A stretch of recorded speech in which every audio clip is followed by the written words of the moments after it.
Yo, what up, everybody? Guys, welcome back to uh, One Africa and Swahili Nation in general. Welcome back to the movement. It's good to be back. It's good to see everybody there joining right now. First of all, let me just say this. I want to appreciate God for giving me this opportunity to be here in front of you and to share and to talk with everybody out there. It's such a privilege to just be able to be alive.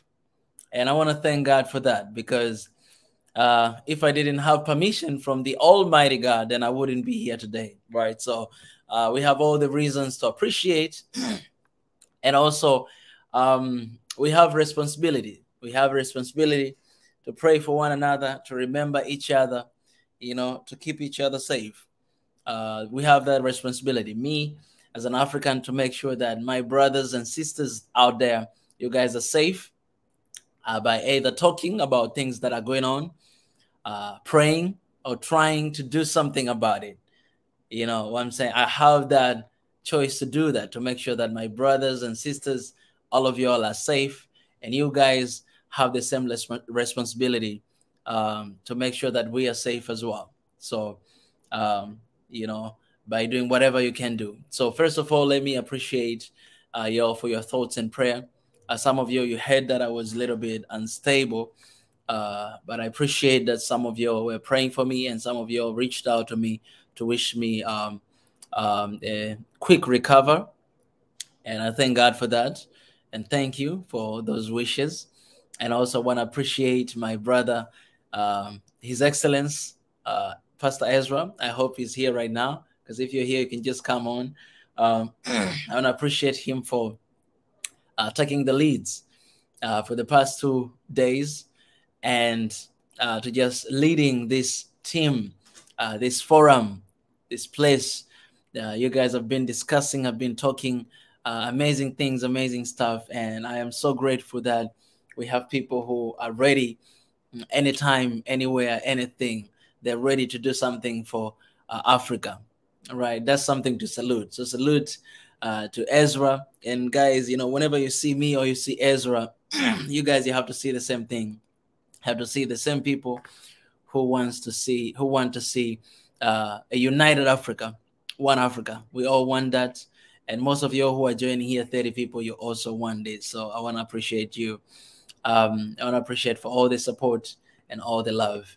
I'm still on the road, on the journey, to recovering. So appreciate for everything. And yeah, one thing that I've learned, I will say this before we begin, that I've learned that I need to take good care of myself. Then you guys, you need to take good care of yourself as well, because sometimes you have people behind you, and when you're going through stuff like this, then if it's your fault, you need to do something about it. But if it's not, I mean, God knows what is happening. But yeah, I just want to appreciate you all. I'm going to open with the word of prayer, and then I'll keep going. God, I thank you for today. Thank you for giving me another day to stand here and to talk to my fellow Africans. Give me wisdom. And what we're going to talk about today, help us to have that wisdom and to understand one another and to come with solutions or things that will be better for our people we love, and for Africa. I thank you for all this. In Jesus' name I pray. Amen. Amen. So appreciate. I want to take a moment as well to appreciate the members of this family. Thank you so much. I know that these days we've been having a hard time in getting super chat and super stickers. I know that because I can see in the analytics, but I want to appreciate the members who are there and who, membership program, it's kind of like very, commitment, right? So I want to appreciate you all who have joined the membership program. One day ago, somebody joined and became a sibling of this family. So I want to put your names out here and to appreciate you guys for becoming a members. All right, these are members of the family that we have.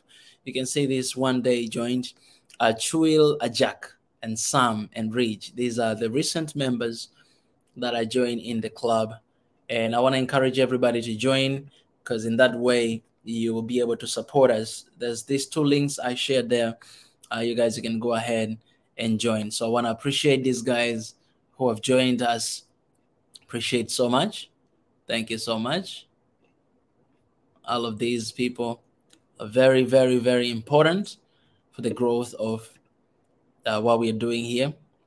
So thank you so much. Me personally, I want to thank you guys. But also, if you're wondering what is this and how can I join, I share the link in the comment section. Let me pin the link all the way to the top as well. Let me show you this as well. So these are different ways you can join, different options, starting from distance cousin, close cousin, sibling, senior siblings, and Swahili Nation partner. These are different categories. You can choose anything. And I know that even if, like, let's say you choose DC and then you want to upgrade, you can actually do right away. You just need to go through the membership and you'll be able to upgrade. So whatever you want. But I would like to suggest to you that you can think before you register to know which kind of membership you want to join and you want to support what we're doing here.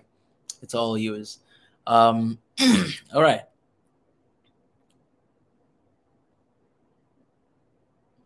Exactly. Let me put right here. I see Professor Ezra is out there. Guys, we're working on some things that are really important right now. Really, really important. The best thing you can do is spread the word everywhere and, you know, tell people about what is happening here. Because I'm telling you for real that you guys are not ready to what is happening. And I don't want you to be left behind. Feel like, you know, I'm left behind. I'm not part of this. I want you guys to be part of this and not to be left behind. Because at the end of the day, you know, all credits will belong to God and to those who actually give what they can to support and to stand with. So do that right now. Copy this link and share with somebody out there. Tell someone that please come and join. We're going to have very important discussion today. Our discussion is very important because we're going to talk about the Africa and China's relationship. We're going to talk about that. And me personally, I shared with you guys today before out there. I shared on my social medias, and I ask as a question to ask for your opinions. All right. And I want to say something in this that before that, oh, I see my brother here, Professor Ezra. Appreciate for the chat. Thank you so much. So One Africa built to love, for peace and unity. Come on, somebody. I see what you're doing. I see what you're doing. But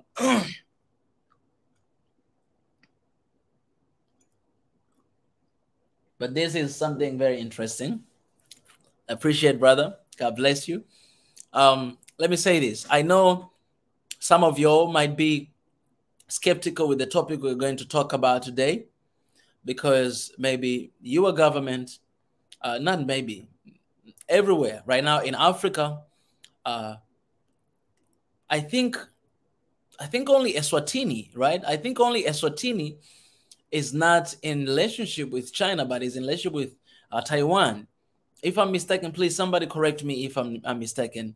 But every single country in Africa right now, pretty much, they're having a strong relationship and collaboration with China. So let me say this. First of all, I'm not anti-West. I'm not anti-East. I always say this. But also, I'm not anti-partnerships or relationships that are happening between African countries and other countries from outside. I am not. If you have been listening to us and pay attention to us, one thing that we all agree, or everybody who comes here for the panel and for everything, you know, we have the brain here and a lot of people who always come here. One thing that we always argue, always talk about is we are against with the exploitation of our people. We are against of the exploitation of this partnership, terms of this partnership that it's not really helping our people, but is exploiting our people, right? You'll find things like, you know, Africa, the poorest country, you know, we're going to support them. We're going to support the developing country, less developed country. That's what you will see out there. But in fact, these people are coming to develop themselves. They're coming with their agendas, their own issues, and wanting to develop themselves. And I can't blame them for that. But one thing that we can do is to make sure that we have a system that will keep them accountable. And that system is to know exactly what kind of contract, what kind of things we're getting ourselves into. Even before signing all these things we're signing, right? We can have them visiting to our country. We can have them continue to do all these projects and whatever it is that they're doing. But we need to make sure that they are all underlined with what we want. Our need has to be there first. Has to be there first. That's how it's supposed to be, right? But if we are going to agree with their plans and everything that they want to do according to their terms and according to what they want, so we are ending in a place where we don't have anything, right? We're ending in a place where we are in a debt trap, because that's what Chinese are using pretty much. And recently, I know we have here so many stories and people that say fake news, whatever, but we have this one say in Swahili that say, lisemwalo lipo kama lipo linakuja, which means what has been spoken or what people are talking about, it's there, it's out there. And if it's not out there, then it's coming, it's on the way to come. So, for example, one of the story that we heard recently is about Uganda losing their airport, right? It was confirmed that is not legit news, it's fake news. But I'm saying we started to hear all these rumors. And why? Because they couldn't afford to pay the debt that they owe Chinese government. And that's not just Uganda. You can go to Nigeria, the same thing. You can go to so many countries in Africa, it's the same thing. There's a huge amount of money that our countries they're supposed to return to Chinese government, to China, but we can't, right? With everything, with the pandemic and everything that's going on, everything seems to be impossible. So for me, I don't just want to talk about this, but I want to come with the solutions, with things that I think that they can help us, they can support us to have a better relationship, to have the better commitments. Because I cannot say that, okay, let's not have any relationship with anyone. I can't say that because there's so many projects. It's not going to be logic. Like, it's not going to be logic, because everything that is going on right now, we have to agree that we have so many projects that have been done that we have given to Chinese. And you know, if we want to cut this down right now, I don't know what will happen, because I don't know the terms of all those, you know, contracts we have with them. But the best thing I can tell, or the best thing we can do as ordinary people who wants the best for Africa, is to pressure our government, to pressure African Union to think about these conditions that they come with this contract, to think about conditions that they're bringing out to us, right? And I hope that people who are dealing with these people, they know that, oh, they're not here to support you. They're not here to help you to succeed. No, they're here to help themselves to succeed. That's one thing that we have to make clear. Yes, nobody will come to you and say that I'm here to help you succeed. They will never tell you that. Oh, no, nobody will come to you and say that I'm here to help myself to succeed. Nobody will tell you that.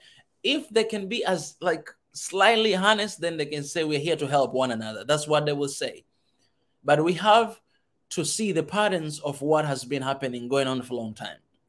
See that if it is Africa and China, then China will benefit more than what Africa will get, right? We see all these projects, we see what's going on, and I'm not saying that, okay, we should stop doing this, but what I'm saying is the terms and the conditions of these agreements that we have with Chinese government, it needs to be checked again and again and again, and we need to consider very important issues. And I came up with 4 different points that I will share with you guys, and then I will allow you guys to come and to share your points as well. But let me say this, that guys, first of all, we're not going to come here for a long time. Some people, they always come late. All right. Some people, they always come late after 1 hour, after 2 hours, and then expecting to have the same amount of time. No, we're not going to do that. All right. We're not going to stay here for a long time. We're going to keep up with the time. I realize that another reason for all these things are happening, maybe because they also we're not getting enough rest. So I'm gonna change that and try my best to get enough rest, not only for me, but even for those people who are coming here and host. I was talking with Ezra yesterday, and I told him, man, I've seen you doing 5 hours, but this is too long. It's too long because you need to rest, and this is not supposed to be a burden, but it's supposed to be a blessing. So when we are doing here, I really hope that all of you guys will come right on time to start at 9, and so that we end at the certain time. I'm telling you, if you agree, 2 hours, 3 hours, we'll be done and talking about this, because you don't have to go back and forth, talk about the same thing again, again, and again. We need to be precise, and we need to be effective as well. But staying here for longer time is not as effective as we think it is. All right. Some people, they just come here and they don't even understand what's going on. Right. So let's try to manage that, and I'll try to manage that on myself. So I'm going to lay down the foundation, and then I'll allow you guys to come. And I'll say this again: we're going for 2 hours. The longest we'll go, it will be 3 hours. It will be it. But we'll see how it goes, because we need to take a rest as well.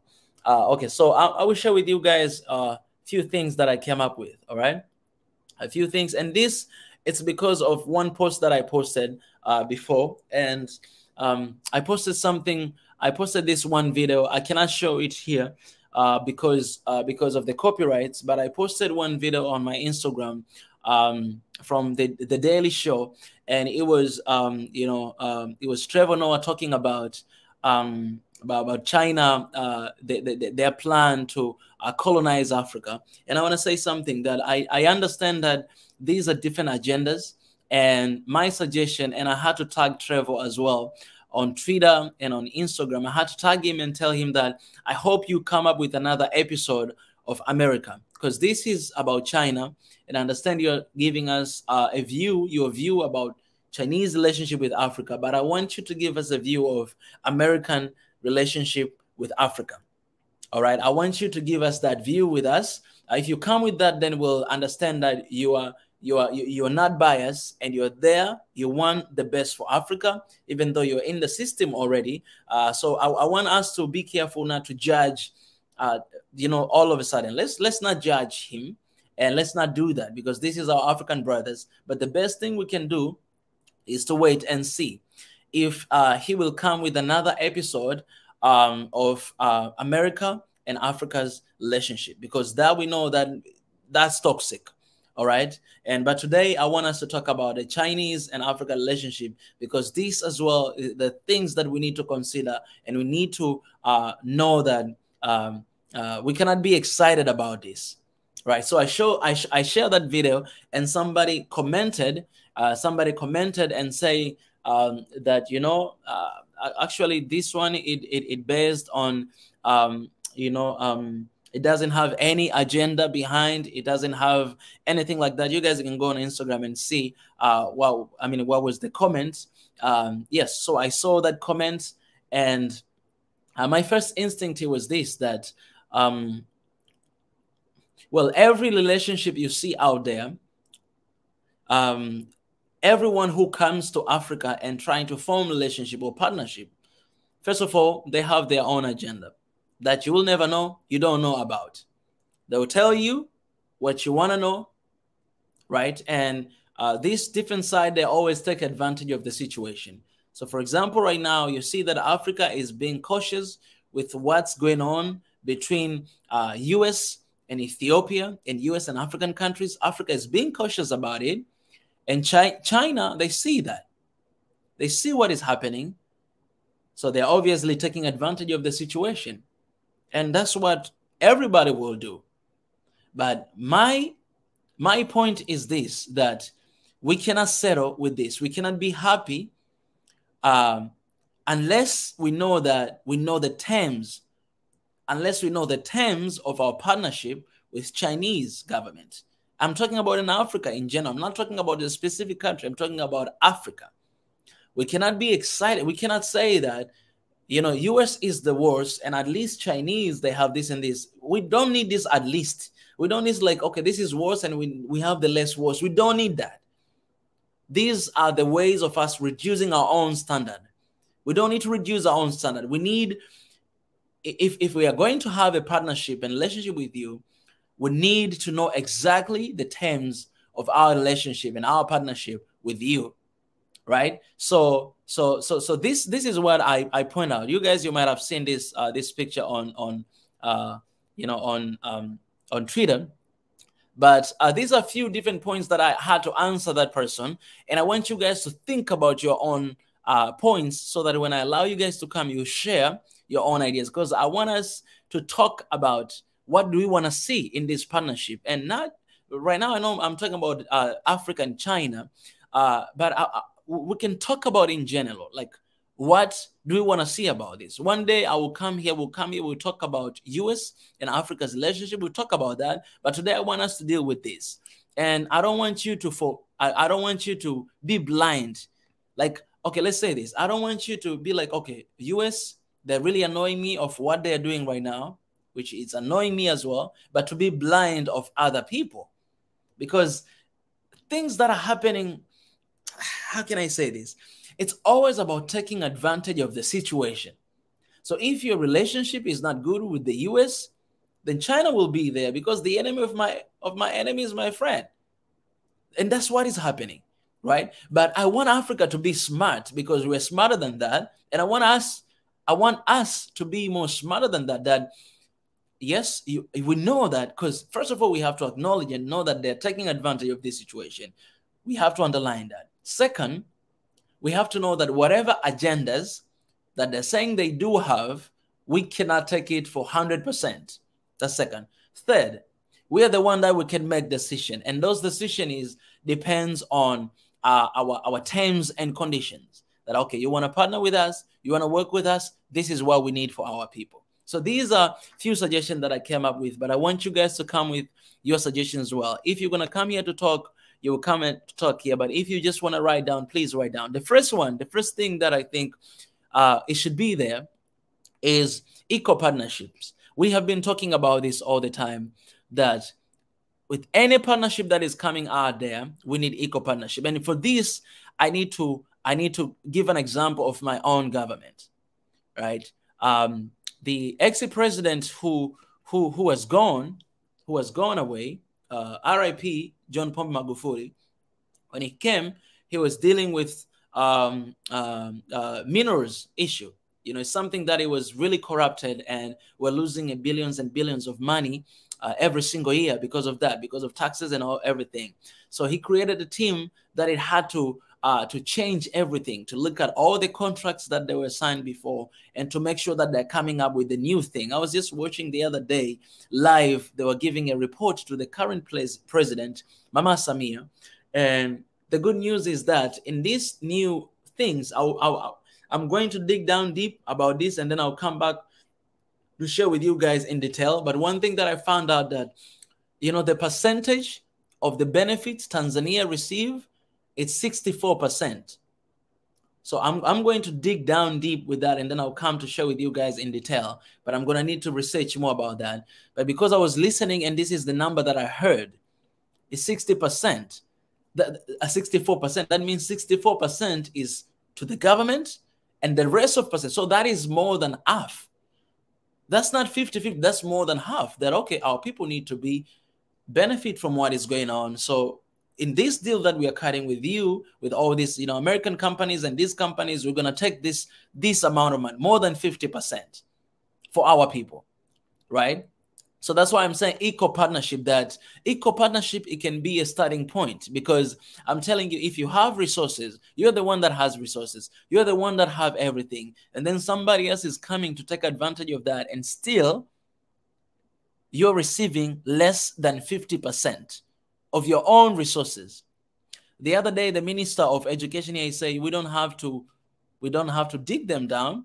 We can leave it there because minerals, we can leave them there. We can dig whenever we are capable of doing that, right? You have everything that you need, and then somebody else is coming just because coming there. That's what is going on in Nigeria, that friends are taking a large amount of uranium from Niger for their own country. Like 40% of electricity in France comes from uranium, all right, from Niger, but 86% of Niger people, they don't have electricity, right? These are things that we cannot agree them in this contract, in these agreements that we have, right? Eco partnership. We need eco partnership. That you and us, we are the same.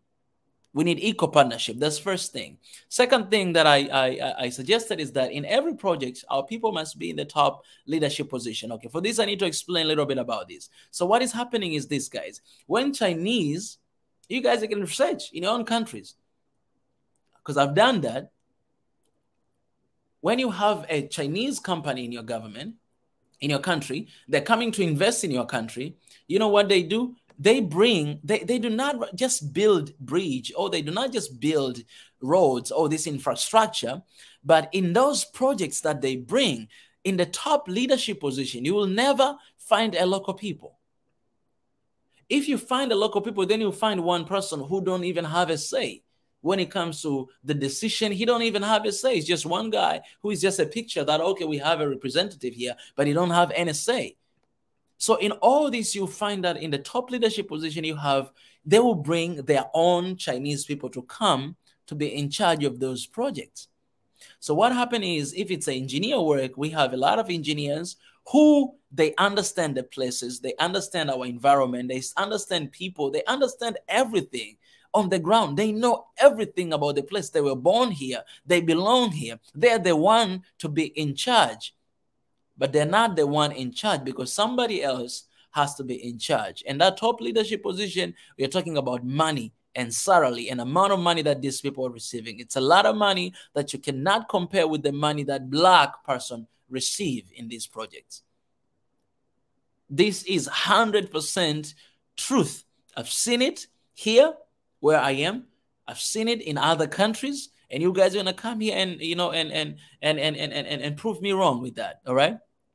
That's another thing. So leadership, top leadership position. So if we have this project, if it is eco partnership, then we have to know that we need to have eco leadership as well, right? If you have a CEO, then we need to have our CEO as well, right? You can even have co-CEOs, you know what I'm saying, of that project. But we need to have Chinese guy and a Black guy. We can have like that, you know, but we need to have our people in those projects, because they are the one that they have to take care of those projects, not anyone else out there. That's very important. And another point that suggestion, let our people work and don't bring your workers to Africa. So this is what happens, guys.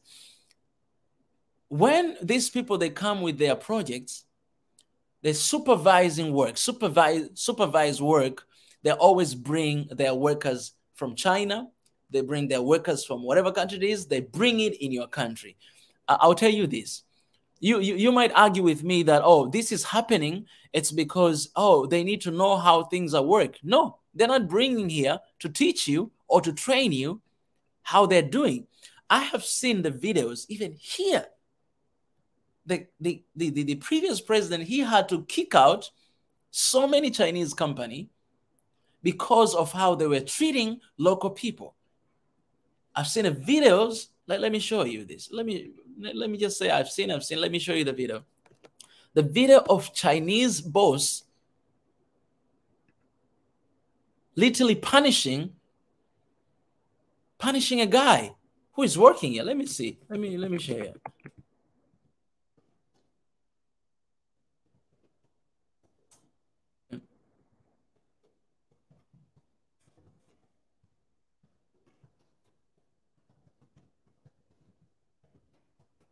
Let me try. I hope I can see this video because it was here.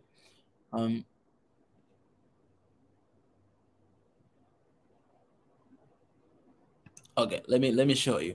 Okay, this and it's not just in my but let me show you this. This even here in Kenya, it happened. So let me show you this, guys, because I'm not saying something that is just out of the picture. Let me show you this, okay?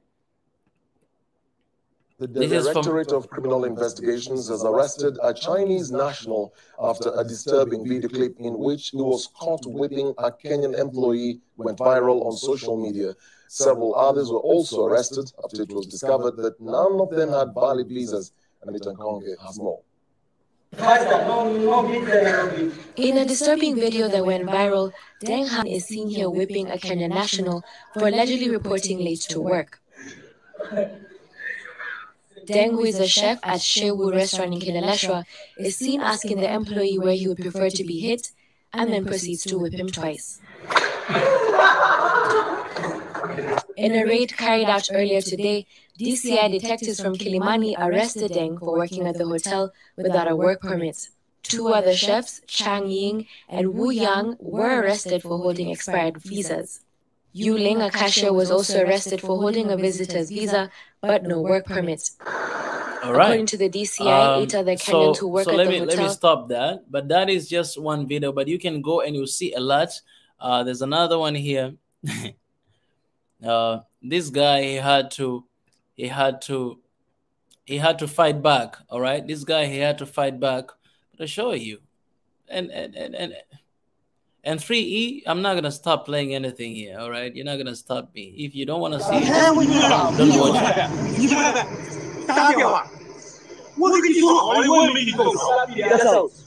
Hey, hello, get out. You can move out of this place, man. Out of this place. Out of this place. That's how you talk to. You see? You see? Hey. Leave him, he's on record. Hey. Look at him. You see? He's on record, leave him.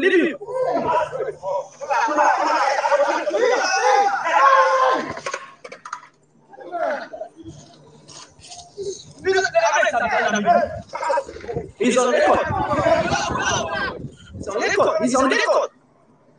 record. Don't worry, he's on record.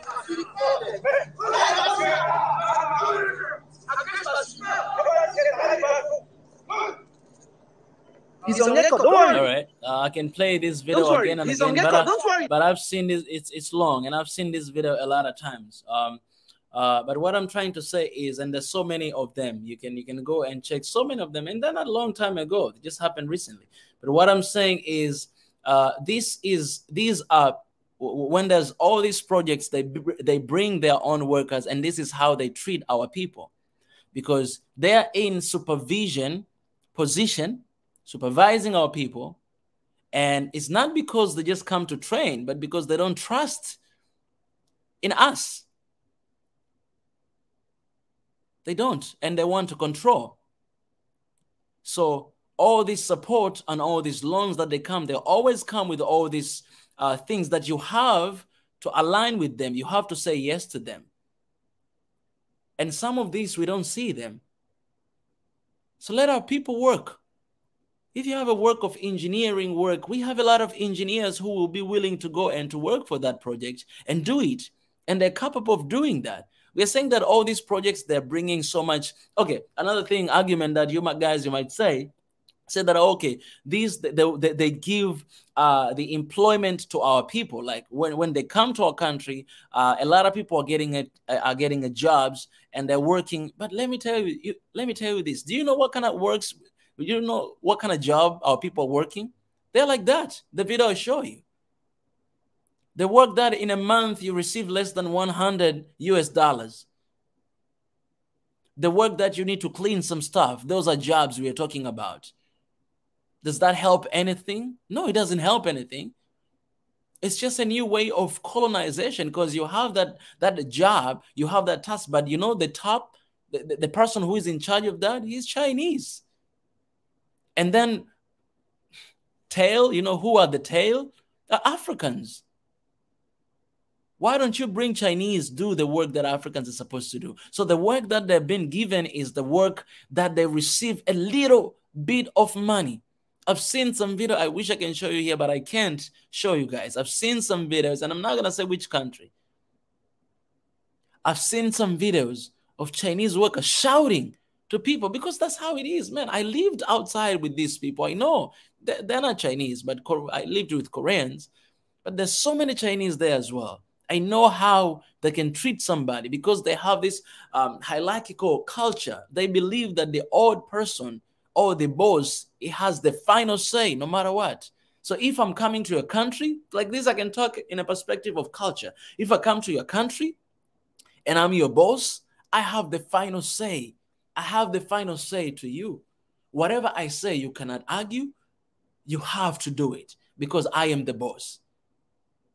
That's why I had to quit, because I couldn't work in the environment like that. I am the boss. Whatever I'm going to say, you're going to have to do it.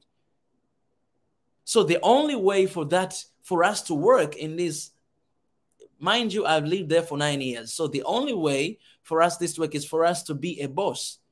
Because if you're a boss, they're going to listen to you because they respect when it comes to the leadership. They respect when it comes to, if I am the boss and you're working below me, you're going to listen to me, like whether you like it or you don't want it, whether you're older than me or you're younger than me, you're going to do it because that's how their system works. They listen to the bosses. That's how it is. But what is happening is when they come here, the bosses are they, so we have to listen to them, but we have different kind of culture and system, right? So they don't understand how the system works here. And what happens is like this: you start fighting with your own employees, or you start punishing because somebody came late, this is what was happening back in the days during colonialism. And this is what is going to happen right now. This is what is happening right now, right? We're going to come back here to talk about other relationships as well. But, let me go to another point. And another point, it's African salary must be the same as the foreign salary. And this, I wanna elaborate this a little bit. So the first point, equal partnership. In every project, our people must be in the top leadership position. Let our people work and don't bring your own people. And also salary as well, because there's a huge gap between the Chinese worker in the Chinese project and an African worker. There's a huge gap. And that's because of the position I'm talking about, because you cannot expect that I'm your leader and then you pay me the same as other person. It's because of that. So you just have people who are working the work that nobody wants to do. Supervising work is for them, because those are the position that you are supposed to make decision. So when it comes to make decision, when it comes to decide to do something, it's on them.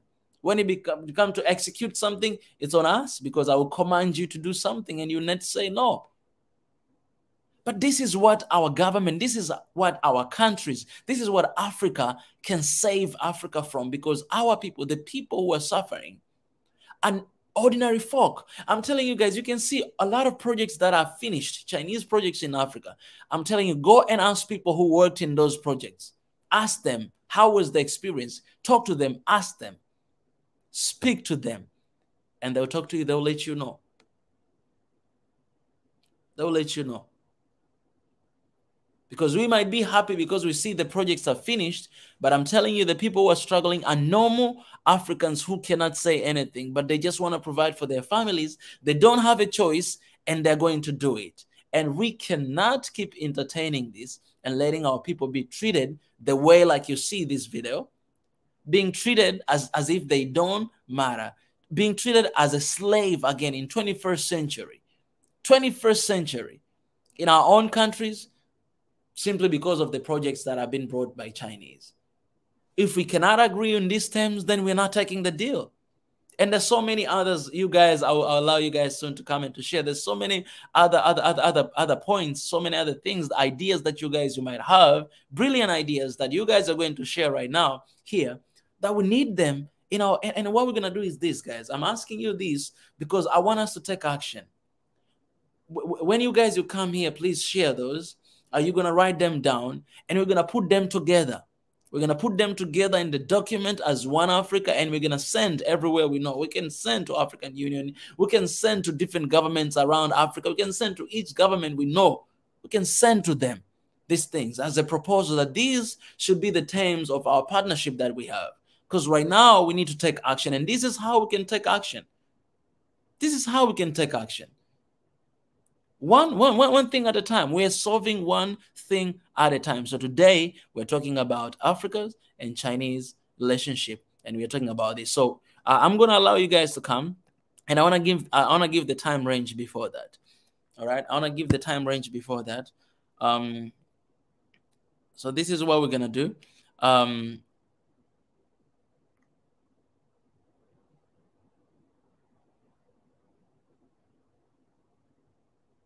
So this is what we're gonna do. Right now it's 41 minutes already. I already say that the longest time we'll go, it will be 3 hours, but I'm shooting for 2 hours and something. So right now it's 42 minutes. We have 1 hour and 15 minutes. All right. I'll welcome you guys, and what you're gonna do is come and share your idea.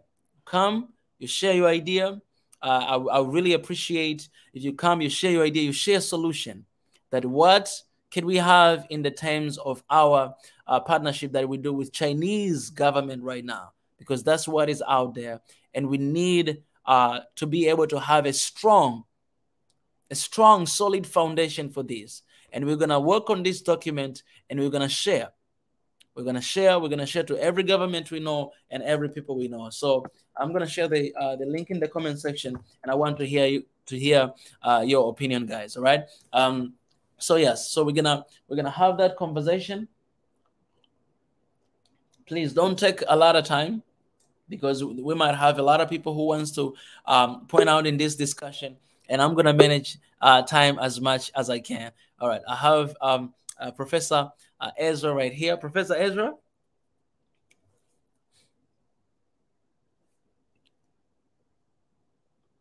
My brother, Professor Ezra. Hello? Hello, can I hear you? Can you hear me? All right, Professor Ezra, I think he might be having a little bit of difficulties. Let me start with Baraket. Baraket, what's up? Welcome to the show, brother. Hi, what's up? Hi. Yes. Where are you calling from, brother? I'm calling from the Netherlands. Netherlands. All right. Netherlands. How is everything there? Well, I think it's fine. I'm just yeah. I'm a college of a university student, so I mostly work from my home. Yeah. Okay, you're working from your home. All right. So I want to hear your point on on this one. Like addition of anything that you want to add, because I asked that question today on social medias. That in the I think you heard everything that I was saying. Yes. Relationship of China, and Africa. I want you to raise your voice about this, and if you have suggestion about something that we can have in our proposal of this partnership that we want to have with different countries, please, this will be your moment to share as well.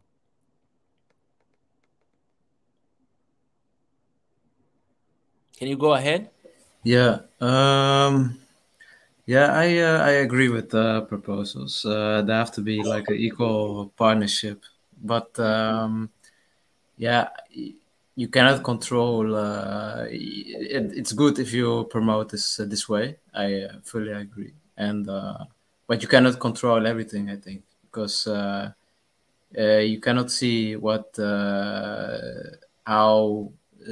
I don't know how skilled every nation is in making deals or businesses, but yeah, first off, I think the first decades when dealing with China, I think we're gonna have to. It's gonna be, I hope everybody can set the terms good, but as Africans, we also have to work hard, and maybe we have to. We have to do some dirty work the first decades, because I think it's good if I think even in I'm not certain, but I talk with my neighbor. He's a Turkish guy, and he told me that Turkey in the first few in some period they take in foreign businesses and business workers. So, but the Turkish local people they mostly then did the dirty work at first, but slowly they get more knowledge, and now they can manufacture everything more independently, weapons and such. So I think if we can, if there is an opportunity window for African nations to allow locals to gain the experience and slowly build up in the knowledge and rank up.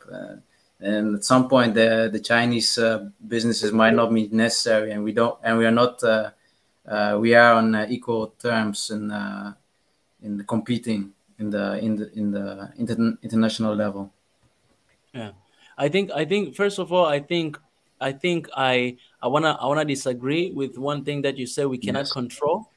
I believe we can control, because we are the one who decide what kind of relationship we want to be in. Like why I'm saying is, for instance, if you come and you wanna, because we know that they want our resources. That's one of the things that everybody wants from Africa.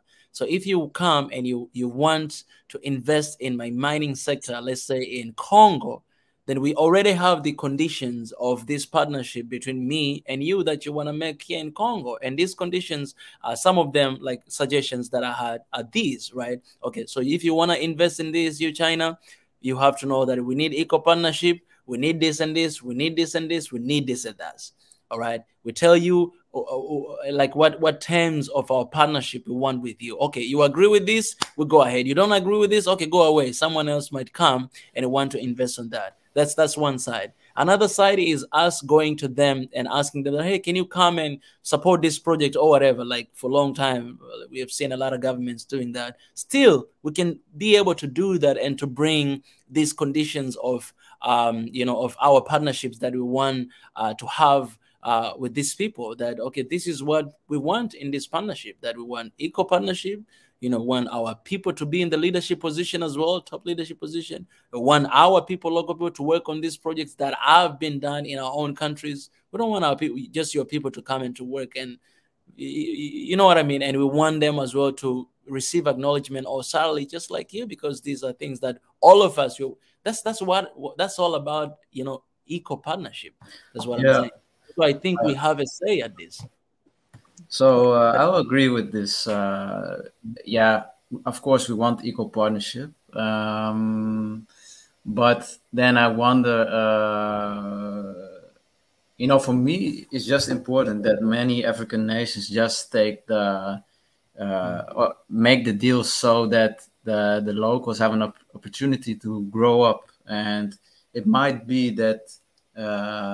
Maybe one deal is better than the other. I don't know. You cannot oversee this. And how you say it, if you have people, if most people are thinking like you, I don't know if this is true or not.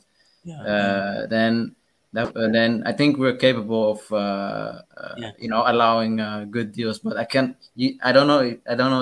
We cannot oversee what happens in Congo. We don't know how the capacity of their thinking is everywhere, but but I still think that it. Take any deal. Let's say in Eritrea there's a mining venture going between the government owning mining faction and the Canadian business. Then there's gonna be like a 50% loss, I think. 50% will go to the Canadians, I think. So, but this contract is not. It's maybe for 10 years. I don't know exactly. But I just hope that. I know that the mining life is very high, so. I just hope in those 10 years that they can extract as much knowledge and capacity that after 10 years, everything they can run it by themselves. And that's the most important thing. Then if you do that, then Mika, can I come in? I don't know if you can hear me. You can come, but I wanted to move to somebody else first before you. Okay, go ahead. Yeah, I'll come to you. I wanna allow Menelik you know, to raise his thoughts. Menelik, what is the suggestion you have? Because one thing that I want us to have here, I want to have your suggestions, guys. I hello. want to know the point, and we can make sure that so that other people can share as well. Yes, Menelik, welcome to the show, brother. Thank you very much. When it comes to the African-Chinese relations, I think that Africans need to admit one thing. We have to see ourselves from a position of strength rather than weakness. But we can also learn a lot from China. Now, one thing I'd like to point out with a little bit of Chinese history, sorry. But China first, as we know, there are two Chinas. There's the People's Republic of China and the Republic of China. It took a long time for the one we know to actually become recognized as China and to get their seats on the United Nations Security Council permanently. Now, what they did was they continued to demand the seat in the permanent council. Now, we have to do as Africans, we have to kind of learn and do the same thing. But the problem is that when we look at how the Chinese treat the neighbors, I mean, they're building islands in the South China Sea. The only difference between us and those countries is that we're too far from them so far. But one day they could come over and apply more pressure to us. So I think that from now on, we have to, guys, please, we have to start approaching them from a position of strength, because there are in many ways we have benefited the People's Republic of China, including in the United Nations, where we have many times voted for their delegations. So I think that many times when Africans, because we usually see ourselves in individual countries, when we compare ourselves to the West, to China, we see ourselves as small. And of course, when we're together, we're bigger. But what we don't realize is that even though not all of us united, individually, we still have a lot of power over China. And they are not coming with completely good intentions. They're just trying to either better themselves or to break us away from Western influence. Because as we all know, they have their own beef with the West. But we also have to look at the weaknesses that they have, the internal splits. And that's one thing that I think that Africans, we're not so good at. Especially now that China is coming and they're investing in our countries. I see so many people who just blindly advocate for them. I mean, you see in many of these Chinese medias now, they're starting to show Africans waving the Chinese flags and holding up the signs of Xi Jinping, and they're just using this as propaganda. So one thing I'd like to ask you, if I may, what is your take on the People's Republic of China's dispute with the Republic of China? You don't have to answer it if it's too controversial. Yeah, it is. And I really don't want to go off the topic as well. So yeah, but this is just the relationship bit. But I think that we have to start balancing it out.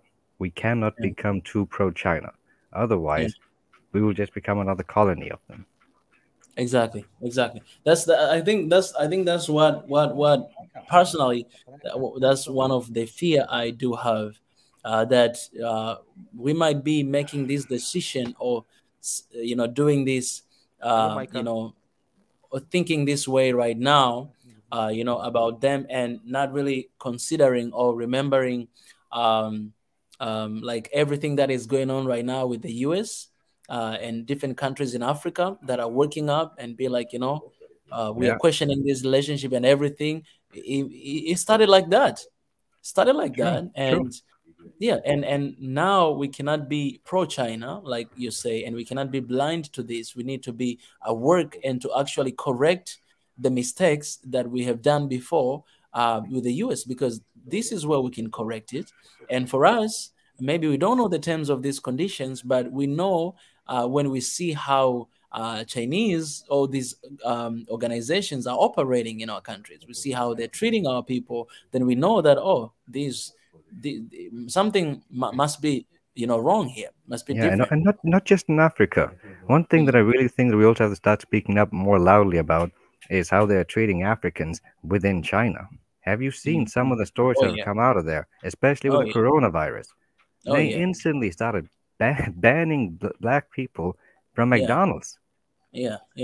I've seen those things. So if you care about Africa and you think of them as equal partners, why do you treat them like that in your own country? And you want us to treat you different in our country when you come? You know what I'm saying? Like, it doesn't make sense, and it doesn't show. Like, it's like because if you treat somebody from China here, their government, they will say something about it, right? But our people are treated bad there, but we don't say anything. Not African Union, not any country. They don't say anything. They're quiet. So these are kind of things that we need to, like, that you gotta respect our people, whether inside the continent or outside of the continent.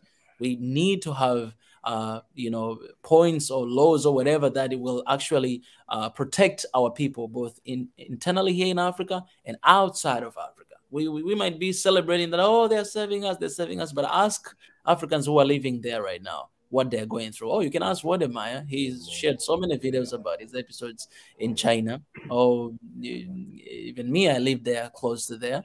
I met a lot of them as well. This is a really good point that you raised. But I wanna go to John, to my brother from Nigeria. John, I want to hear your point, because this, I know it's very dear to your heart, and it's very because of all the relationship between China and Niger and all the projects that you guys are doing together. You can go ahead, brother. Thank you so much, Mike. Yeah, I think you're breaking up. I don't know if it is you or me. I don't know actually, but someone. Can you hear me very well right now? Right now, I can hear you very well. Yeah. Oh, okay, all right. First of all, I want to wish everyone here Merry Christmas. Micah, thank you so much for what you've been doing. Everyone, I think your point is wonderful. And, in the end, it will all be well with Africa. Now, first of all, China-African relationship. You see, the problem with, I don't want to really, praise China. I don't see them as the almighty, but I think the problem also come from Africa. You see, one thing about life is that you cannot do it alone. Africa has been left too far behind. One thing that affected Africa was colonialism. The white men purposely did not develop Africa for a reason, because they wanted the raw materials. That was what they did. Now, if you look at the history of Africa and Asia and the relationship with China, it all started in 2006 when China invited the African leaders to China. You see, China on the other hand wanted to help, but you see the problem with Africa is that, do I call it entitlement? See, let me as someone who has struggled from the start, I could really understand. You don't expect someone to respect you when you don't respect yourself. That's what Africa should really understand. You don't expect, if the Europeans or the Americans has offered such aid that the Chinese are offering now, Africa would have been better a long time ago. Okay, now let me say this. The problem with the Africa and Asia, the relationship is not really a bad one, but the problem comes from lack of vision from the African leaders. Lack of vision. You cannot develop alone.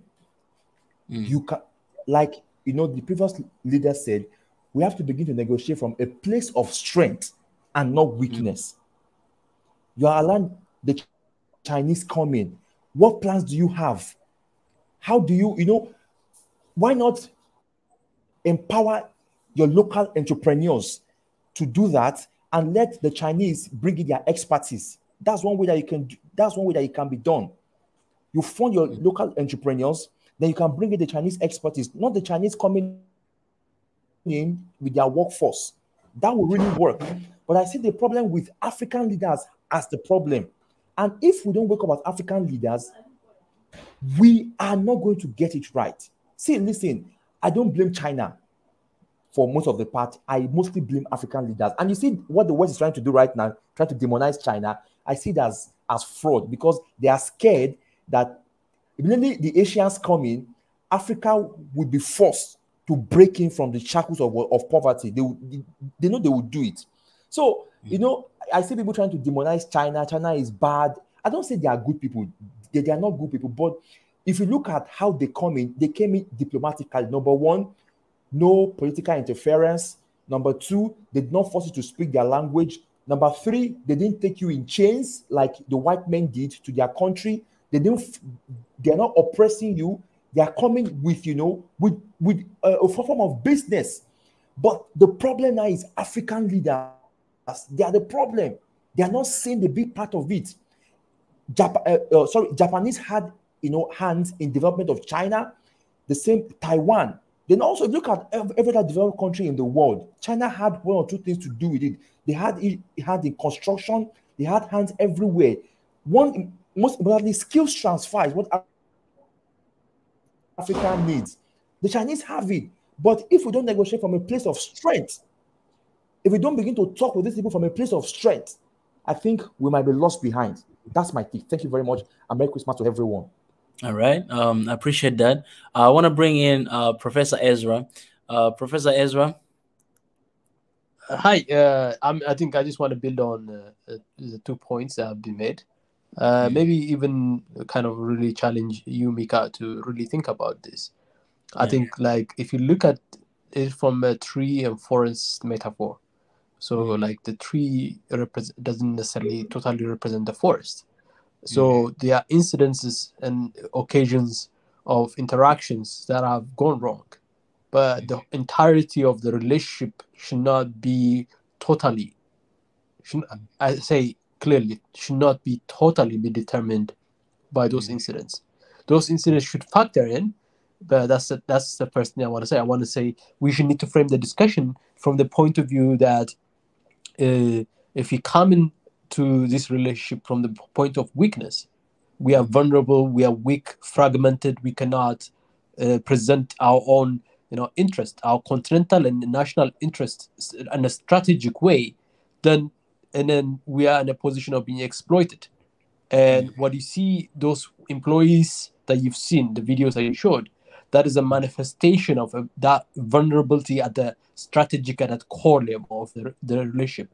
That means the problem does not necessarily lie on the nature and the behavior and the intentions of outsiders, be it Chinese or the West. The problem lies in the way we organize ourselves, the way we structure our relationships among ourselves, the way we synthesize our national core interest, be it from economy to security to social, cultural, all of these things.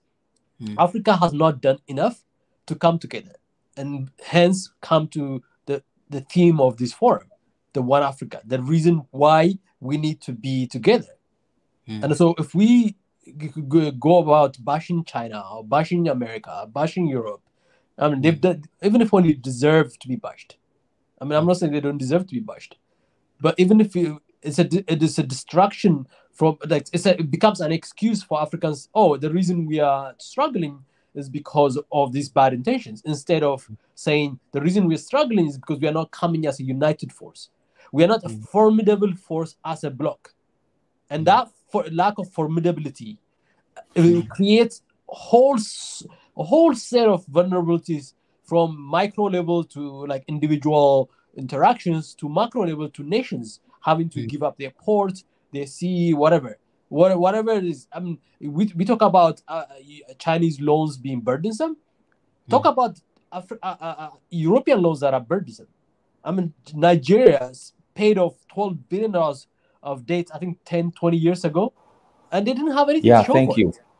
Yeah, so they didn't have anything to show for it. They paid the Paris, what's called the Paris team, whatever it is. No, and then the other thing I that think you it was have to about understand, $60 billion. probably 60 even billion. I was looking at the one single line of reporting, probably even bigger than that. You're right. The point I wanted to make is that it is not whether France is interested in you, in your interest. It's not up to them to take the initiative to be of kind, generous, and benevolent.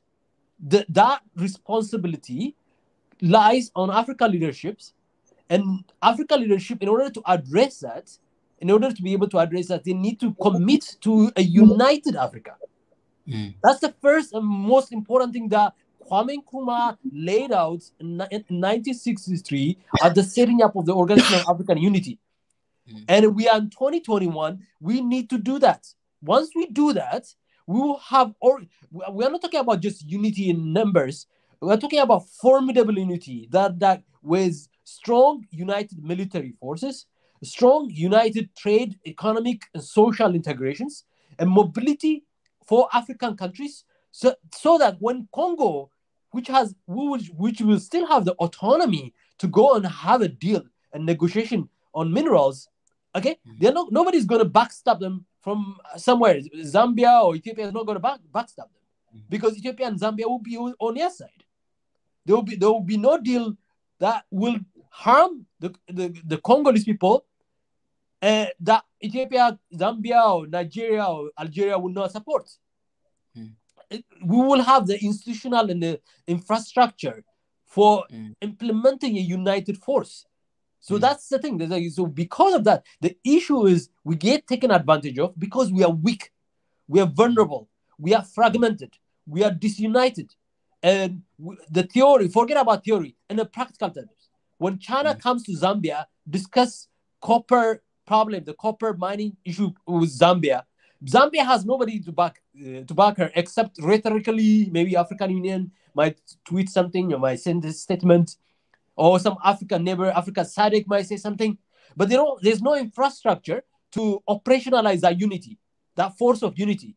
So you have the spear, but you don't have a united force to hold the spears together and then to target the spear toward a certain goal. And then you get China to up its game.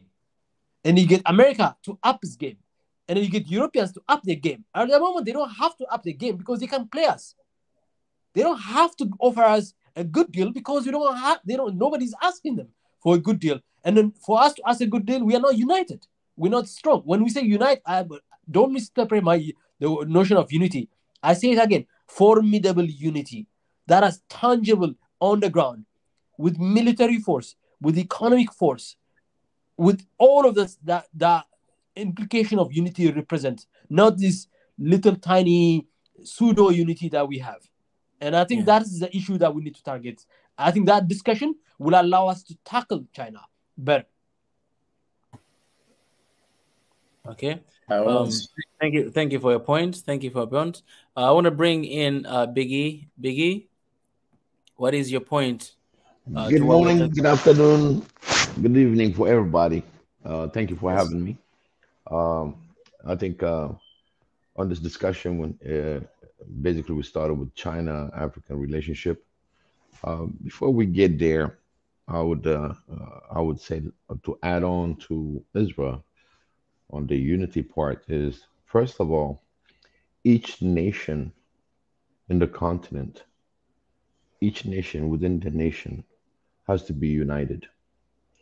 They got to show respect to one another. You know, you showed us the Chinese beating up on an African.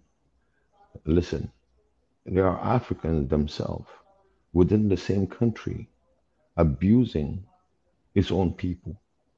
So what we show for the foreigner, that it's easy to do such act. And we are the one that's supposed to stop that first. Our unity is not only just being, let's say if I'm in Ethiopia, the whole Ethiopia has to be united without any race, ethnic, all the laws, labor laws, all that has to be in control with the people. So don't be surprised when you got Chinese coming and he's looking at that somewhere in the neighbor, somebody beating up somebody. He's going to take it just like, hey, you know, this is normal in this part of it, the country. So we got to start with our own self. We got to analyze each nation is responsible for his own citizens. And our unity starts when we start unifying within the nations. Yeah. No religion, no, just being human, a brother, neighbor, and good relationship among ourselves. We got to lead by example. So any foreigner that comes in to exploit us, if we are divided, it's very easy for them to come in and divide us furthermore. And we can post all kind of videos you want of how a human being being abused and oppressed by somebody else, by another human being. They're known to be a foreigner. So the first thing is we're going to have to unite ourselves within our nations. Our own nations are united and they voice the same thing.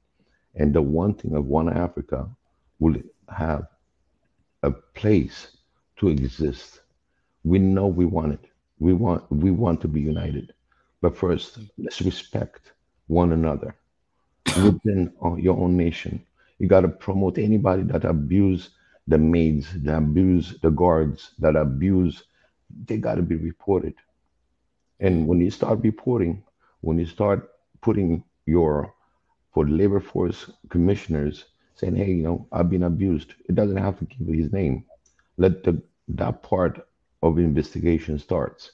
And when we stop beating up our own people, then no other foreign country will come in and beat us up. Okay. For me, I have a good example during Haile Selassie time.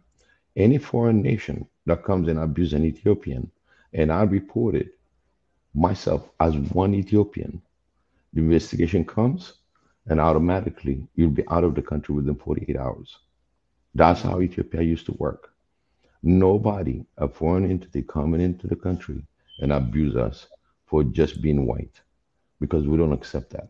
Never accepted it, and we will not. Because the culture is different in your country. Absolutely. And that culture, it should be, wait. it should be implemented throughout Africa. Every nation has the responsibility, especially the leadership, to stop the abuse of their own people by a foreign entity. The other thing is we have also a labor commissioning throughout Africa. And I just posted a link on the private chat, and I would like that to be shared to read what challenges that it faces as we go global. So that's another big issue that is not being implemented. My uncle was one of the leaders of implementing the African Labor Commission, and that's for the union, the implementation of union. He traveled all over Africa. He spent most of his life to put that. I can ask him to come in and give us more clarity. He'll be giving us a good advice on his experience. So what I say is, even the Chinese or European, they have technology, they advance. We welcome the technology. At the same time, we want to learn, just like Eritrea does. If you do anything in the country and you're going to be sharing technology, he wants his project managers, Eritrean project managers, and as well the project managers from the entity that comes in to develop that part of technology, or it can be health. They replicate, and then they teach us. They have to teach the people that are involved on how to do the work, so they don't have to depend on the entity that's coming in to show them how to do it. So first, in summary, we have to show respect to one another as an Africans. It's our responsibility to share our love, our peacefulness within us. That's where it starts. Any foreign entity cannot survive in that loving and peaceful community. They cannot overtake you. And one thing that I want to add is to make sure that we have, each nation should have an inbox where they can complain of this foreign entity that came in and abused the people. And that will give us a good understanding where the divide comes. And also will point us in the weakness, where the weakness are, and to improve that relationship. So China, yes, they can be good for business. It's just how strong are we to handle our mutual interests. It's not just their interest, but our interest in the continent. And that has to be really focused on all African leaders that accept Chinese or any foreign investment that comes, and analyze, is this going to be a long-term, short-term? What is the interest for my continent? They have to be conscious. Okay. Thank you so much, Biggie. I'm going to allow Mr. Niger to come in, and also you can, I want you to answer a little question from what Biggie was sharing. And my question is, do you think African countries right now, we are in a position to handle the relationships that we are having with Chinese? Because we see the effects of these relationships that we have, and mostly are not good. And I wanna hear your thoughts on that as you are sharing what you want to share in this topic today. Yeah, thank you. I'm just going to keep it brief. I think I agree with everybody has been sharing very, very good contributions. If you look at what to me, the Chinese and the West, they are not the same things, because one is basically swallowing you, the other one is waiting to swallow you. There's a difference. So they're all queuing up. It's a queue right now. So you have to prioritize the one that is following you right now. So that's the one we have to put our focus on, because the French and all the other military bases are in Africa causing trouble all over the place. We need to start figuring out how to roll them back one by one. And clearly the way to do that is us working more closely together with each other. Nationally, we should be conspiring to come together. And I noticed that even the African leaders realize now that them and the Northerners are not exactly the same. So they have to figure out a way to start working together in the sub-Saharan region, because that's, I think, is what has been slowing things down a bit. So if they can get their act together and start doing that, you'll find that many of these influences that foreigners are coming with into the continent with will wane, because they know they don't have that much clout to back up whatever stuff they want to do to us. So yeah, the Chinese are not the same in my eyes. They are not like, you know, friends per se, but you just have to know which one you have to prioritize. I think we should never fall for that mistake of thinking that they are both the same. And it's really scary how the kind of boldness these people have to make it seem as if they are the same. Well, China is like a little boy, you know. Maybe China is a this thing, what they call it, war crime, this thing, wannabe. But they have not managed to have enough chance to do enough yet. And the others have had decades and hundreds of years of doing it. They've been destroying continents, and they use nuclear weapons, for crying out loud. And but I think, Nigel, I think the idea of the same, I think it's about the ideology, or the not ideology, but the agenda behind was doing, all the intentions. I mean, might be different, but it's like it's the same. That's how I understand. Like when you're saying that all these guys they just want the same thing, right? None of them care about Africa, wants the best for Africa, but they want the best for themselves, and they're taking advantage of the situation of one another. I think that's the idea of them being the same. I think that's the nature of empires, isn't it? Empires want to benefit themselves at the expense of others. And you can ask yourself, has the Chinese ever had an empire? I don't know. Maybe the China itself is an empire. The Chinese have not gone to, Japan to conquer Japan, to own Japan, and, that kind of stuff. And this is what people, that's why the equivalence is not the same. The Chinese is not, maybe they want to do it now, but they never did. This is what they traveled around the world, and they went back home and destroyed all the ships. They went to America before the Columbus. They went back home and destroyed all their ships. Well, who does that? So their mentality is slightly different. Before, anyway, we don't know what they are going to do now. We have to always ask to assume the worst now, because you can't rely on their good intentions. So this is why historically they're not the same, and in terms of opportunity, they've not even had opportunity to prove they are anything like the other groups. So right now, they are not asking us to change anything. They are not asking us to, have gays on our TV. They are not doing all the demands that, Western people do. Not to mention, they don't have a long history. How long have they been training with us? The others have had hundreds of years, and we know the results. So it's not even close. If you look at the ledger, it's not even close. So in my mind, it's up to us to decide. Everything in this world is a transaction. You do. When you do a transaction, you have to get the best out of it for yourself. And that is how the world works. If you don't get the best out of it for yourself, don't blame them for doing better than you. It's like everybody goes to school every day. One person goes, listen to the teacher. The other person goes, wants to go and drink palm wine. It is what it is. The results will come in, and one person will pass, and the other person will not pass. In the past, we have not done very well about that. You know, we encountered Europeans. They came in, they sold us, you know, mirrors and all the rest. We gave them people. We gave them people, and we keep giving them our people. You know, the most advanced creatures known to humanity. We are selling them as if they are toys. We will give them human beings, and they will give us shiny stuff. And we didn't even learn any of their techniques. We didn't bother to say, okay, you know, that gun you're bringing over, let's make our own. You know, the sheep, let's go back to your England and see how you could live there. Nothing. They didn't really do that much of it. You traded with people for hundreds of years, and it resulted in a continent-wide takeover. That is some serious lack of threat assessment. Good threat. It's really, really bad.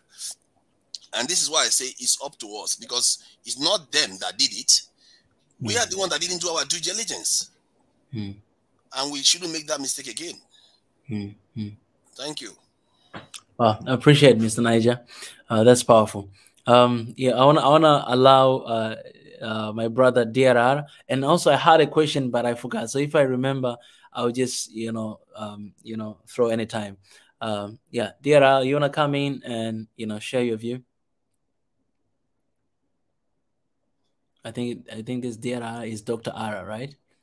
Dr. R, are you still there? All right. Let me go with Pi. Pi, you can go first. Do you wanna, raise your voice about that? Yeah. One thing that I don't think we're taking advantage of, especially with the Chinese relationship, is that we should not be dependent on them for our military. Like as I said before in the chat, like the rest of the world, like they need us for all the minerals, and we in 10 years we'll have the largest population as a continent. So they really need us. We really don't need them. The problem is that we have all these deals from former presidents of them like selling away the country, and the hands are tied, and they have to rid themselves of these type of agreements. But anyway, yeah, I think the relationship is, I mean, it's better than the West, but we're not really taking advantage of it, I believe, because we have a lot of African students abroad, like myself, that like we speak the language, we know how the system works, and we're abroad instead of in Africa. Like that, I think that's a big problem. Like I think that the government should start paying these kind of people to come back and help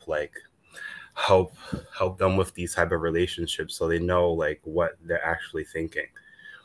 Like for example, what was I gonna say? Like Africa, like we should be able to make our own weapons. So like for example, like if there's a new deal between, whether it's any country, but in this specific instance China, and they want to invest in the country, they should it should be part of the stipulation that they should teach them, the military, how to create their own weapons.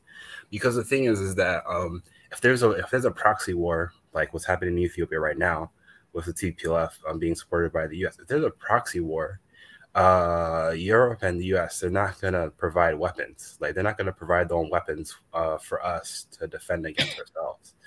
So in order to be independent in this case, like we have to use that relationship so that we can start being able to do these kind of things ourselves, like what President Isaias is doing in Eritrea.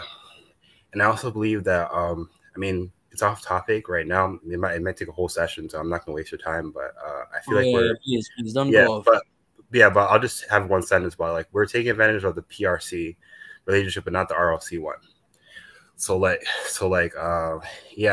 not. They have technology there that we can use, like in the RLC, like so that we can have a technological revolution instead of an industrial one. What I mean by that is that I think the reason why Abiy Ahmed, like the prime minister, is being attacked so much, like from every angle, like every single Western news story, like for the most part is negative, is like he's using hydropower. Like that's one of the cleanest energy sources like in the world to use. Like instead of fossil fuels, like that's a cleaner alternative. Like if we make relationships with these countries, like, and we use it wisely then we can use this technology. Like we can use hydropower, we can use dams to build the country. We can use what else? We can use solar, because especially in the north, the west and western North Africa, there's a lot of solar. There's enough solar potential to not only give electricity to the rest of the continent, but to the rest of the world as well. So I believe that we should work together with China in that instance.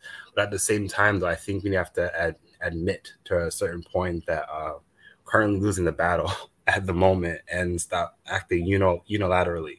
Like as I said before, every project it should be at least two per people on the project, because you see Africa is trying to use China at the moment to develop the country, but China at the moment is using the relationship so that because they're in a population crisis at the moment, so they're running out of young people, and so they're using Africa in their own agenda.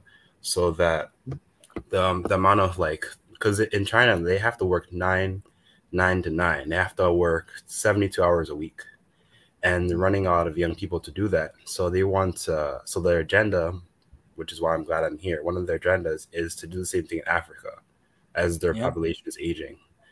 And I don't think anyone wants to work 72 hours for low pay in Africa. So we have to start taking advantage of the relationship and working smarter, not harder. Like, for example, Somaliland right now, they have a relationship with ROC, Republic of China, not the People's Republic of China. So we should be having discussions with Somalis in that region, so that we can be able to have the technology to be able to do things smarter, not harder. Like, we should be sending our engineers over there in mass. Our technology, like anyone that's had anything to do with technology, economics, we should be sending them to Republic of China, Taiwan, to learn these type of things. Because Taiwan, Republic of China, they used to be a military dictatorship. Like there used to be a lot of people that were killed there, like a lot, like every single day. But now they're in like almost only 20 to 30 years. They're one of the most like free places. They have the least amount of cases. Like they have the best democracies in the world. So we should be sending our students in these places to study, bring back what they learned, and then combine with the leaders so that they can give them new ideas, so that we can spur the continent. Because it's not impossible to move from a violent society to a peaceful one. It's just that you have to have examples of the past and learn from the past, so that you can spur the future. But yeah, that's my perspective. Yeah. You know what is really sad, and this is for everybody, because I want you guys to give me something on this. What is really sad is Africa is a battleground. It's a battleground for everybody. It's like everyone, when they want to try something, they go to Africa, right? You can see all the products that are coming from China. You can see, and we can say maybe because of the price and everything, but a lot of them raw materials come from Africa, and the products that are coming here are worse, and we all know that.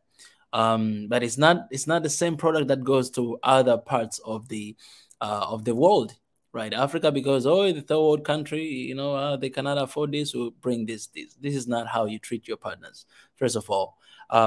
But it's a battleground in a way that everyone, for me, the way I see this battle between US and China and Africa, it's about power, right? It's about who has control over what, right?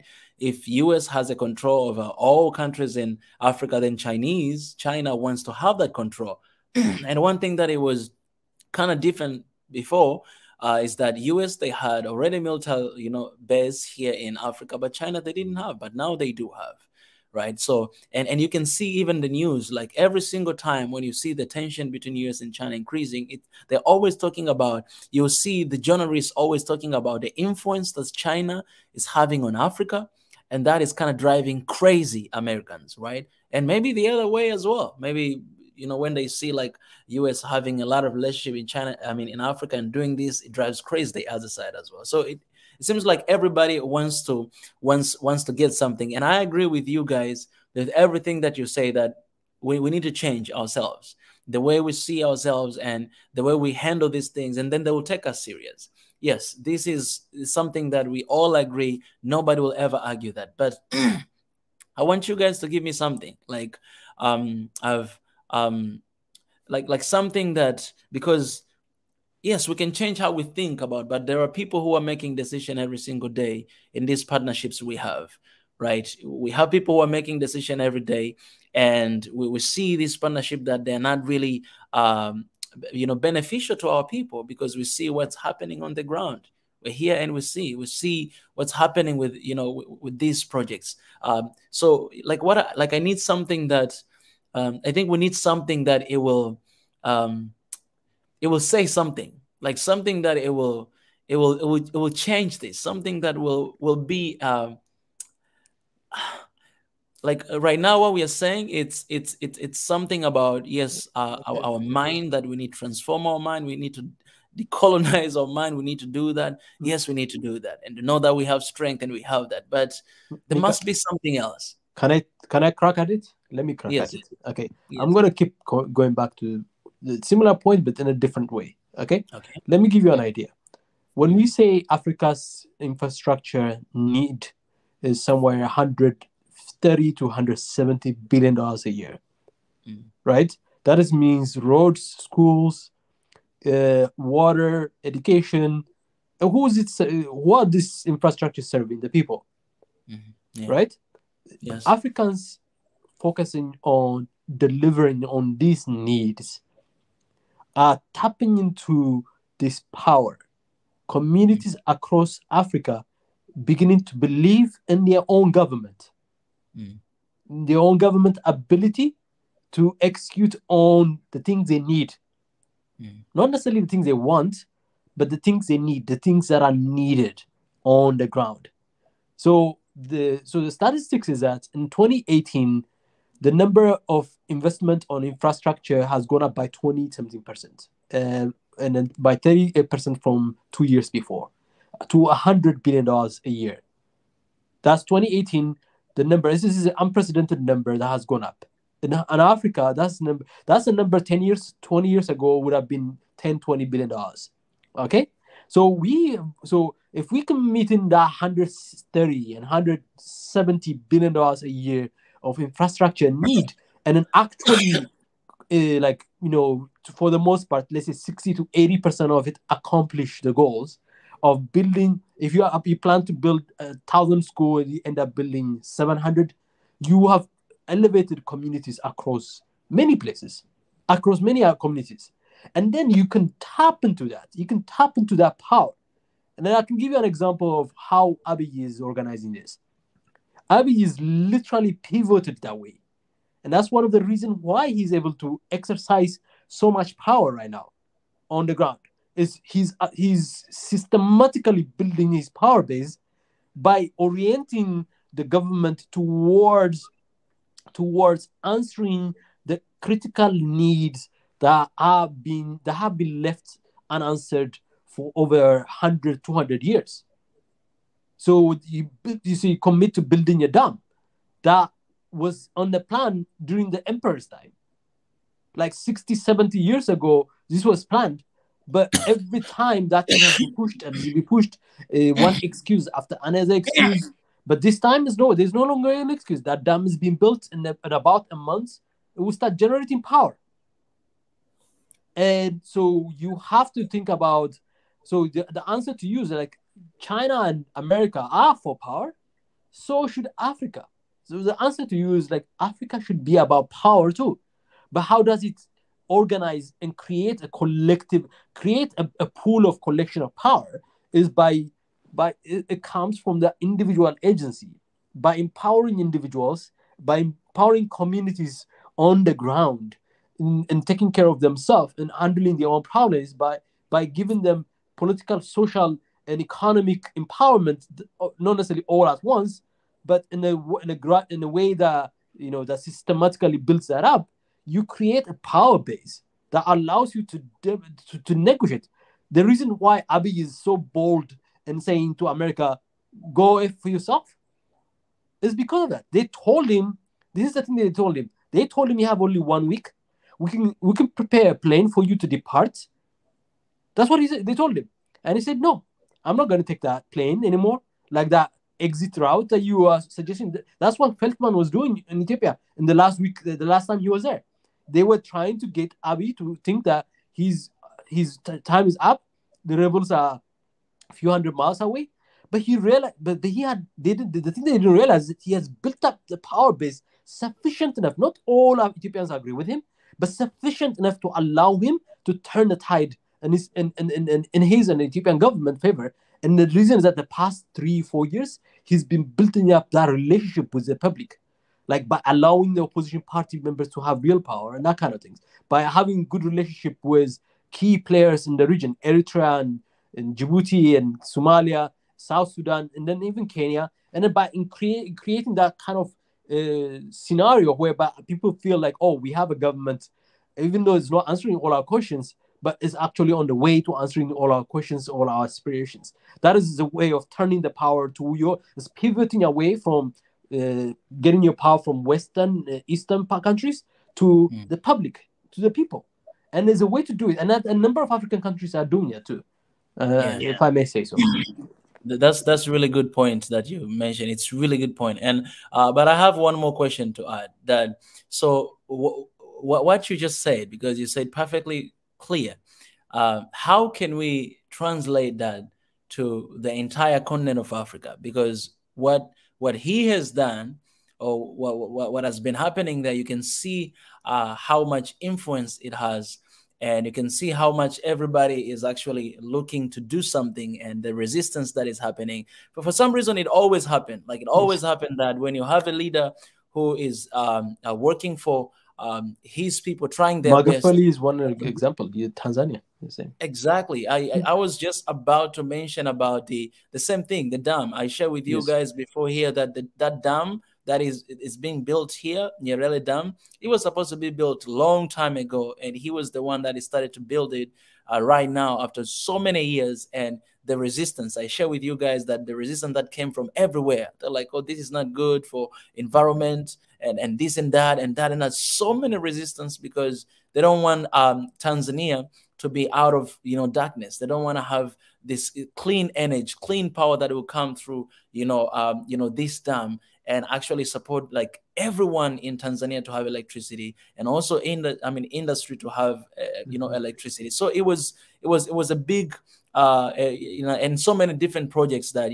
he wanted to do. But now he's gone, and we're looking towards the new leadership to see if everything is gonna, they say they're gonna finish all the projects, and shout out to them, hopeful for that. But my question is, we want to see this. You spoke about unity in Africa, in your first point, and because I believe that it's the same thing, the battle that is happening right now with Ethiopia, you see, and the US and everybody, like even I've shared videos of senators, standing and speaking out about it, that guys, we're doing a biggest mistake to do. US, we're doing a biggest mistake what we are doing to this field, because they've been our ally, and the best thing we can do is supporting this government, right? So you can see that it's actually on the winning side, even though there's so many things are going on. But I want to see what is happening there to happen to Nigeria. You know what I'm saying, Mr. Niger, to happen in the whole continent of Africa, and all these different countries. And how are we getting there? I think you have to start. We're not at zero. We're better than zero. We're not a negative or zero anymore. Beating Nigeria and Senegal and South Africa and Ghana, in the Congo, in Rwanda, Uganda, Kenya, Tanzania. There's a lot of examples that shows there's a inertia in that direction. I think the question that you ask is like how quickly we should do it, how fast we should do it, how, and I think it's about intention and commitment.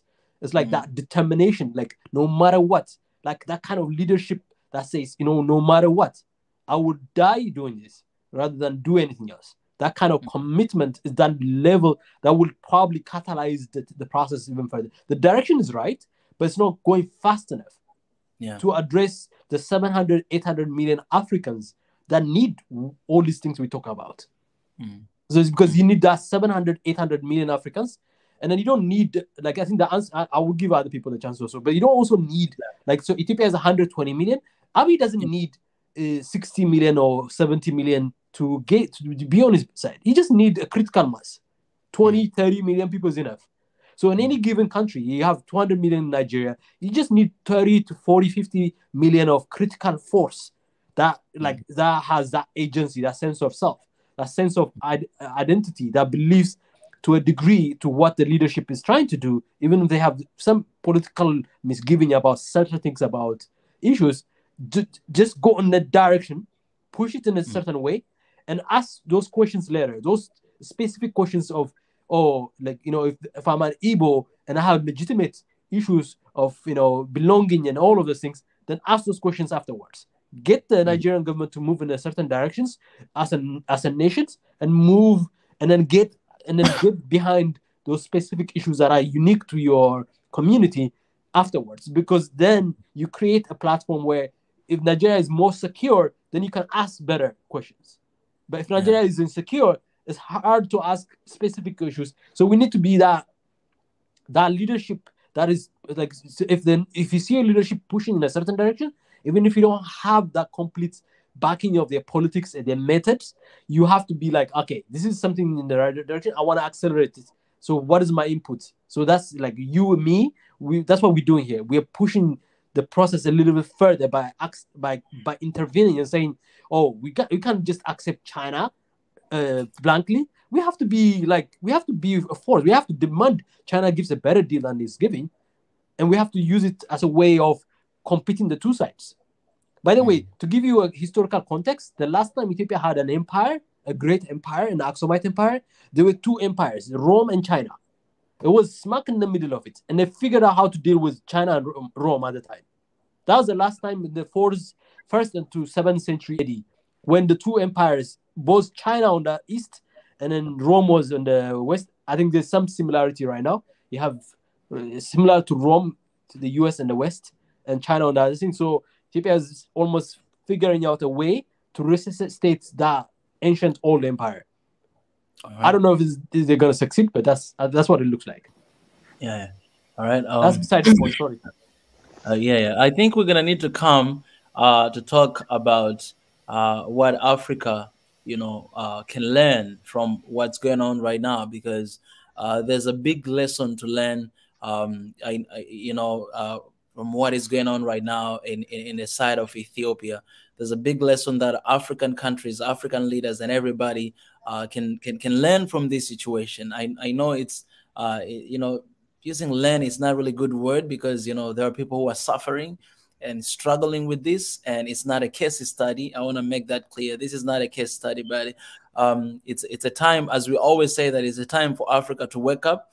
It's a time to stand with your brothers and sisters. It's a time to be united, and it's a time to make demands. And that's why today I came up with this topic, because I feel like, hey, we need to make some demands. We need to make some demands. Yes, we can work on how we see ourselves, and knowing that we are in a position not of weakness, but a position of actually making demands, wanting to see the better things for our people. So when you come with your deal, then you need to come with a better deal, because you already know what we want, and what we're gonna want to see, from you. So in this part, I think our leaders. Mika, I know you needed some examples.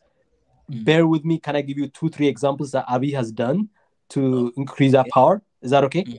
Let me give you examples. So there are 2 new states that have been formed since Abiy came in Ethiopia. Under the constitutions, you are allowed to have self-determination within the states of Ethiopia. They've been asking that for over 30 years, sometimes even longer.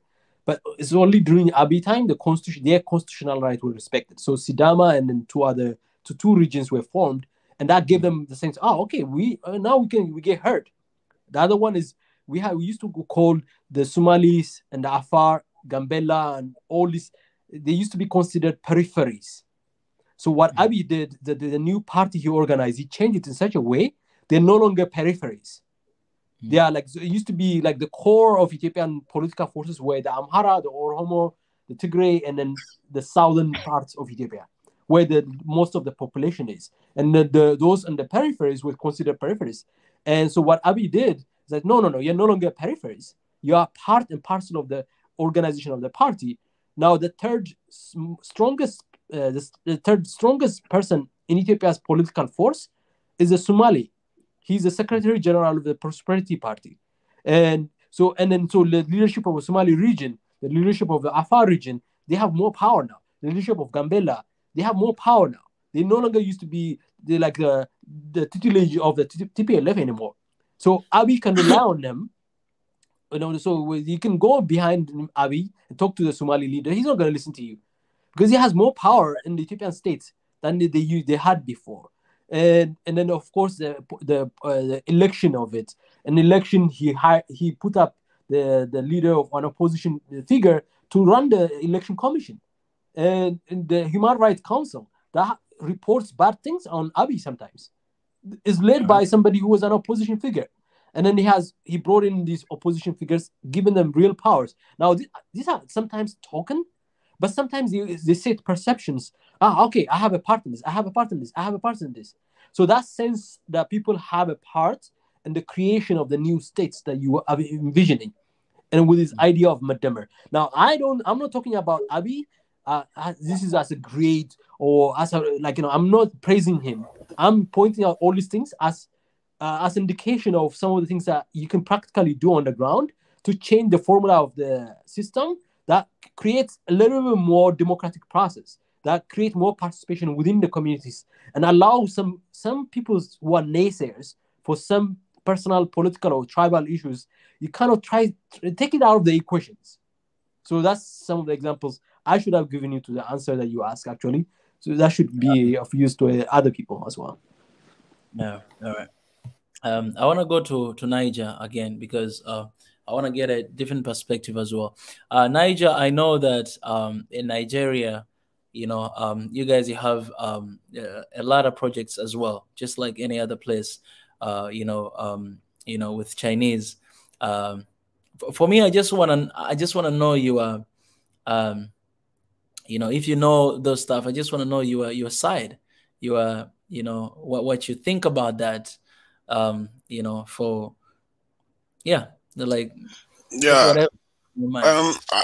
think the Chinese, what happened with them was that they spent such a short period of time building their country because they came on relatively quickly within 30 years. The China that today, it really got on the roll with 30 years period, and they had a lot of companies that are good at large constructions. So now that China has become somewhat saturated with construction, which they are still doing in their country, but compared to how it was before, it's not as much. So they have to export that skill set somewhere else.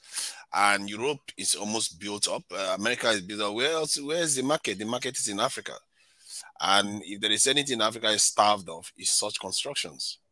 So we don't have rail tracks. Our rail tracks from how many decades ago that are dilapidated, roads. So name it.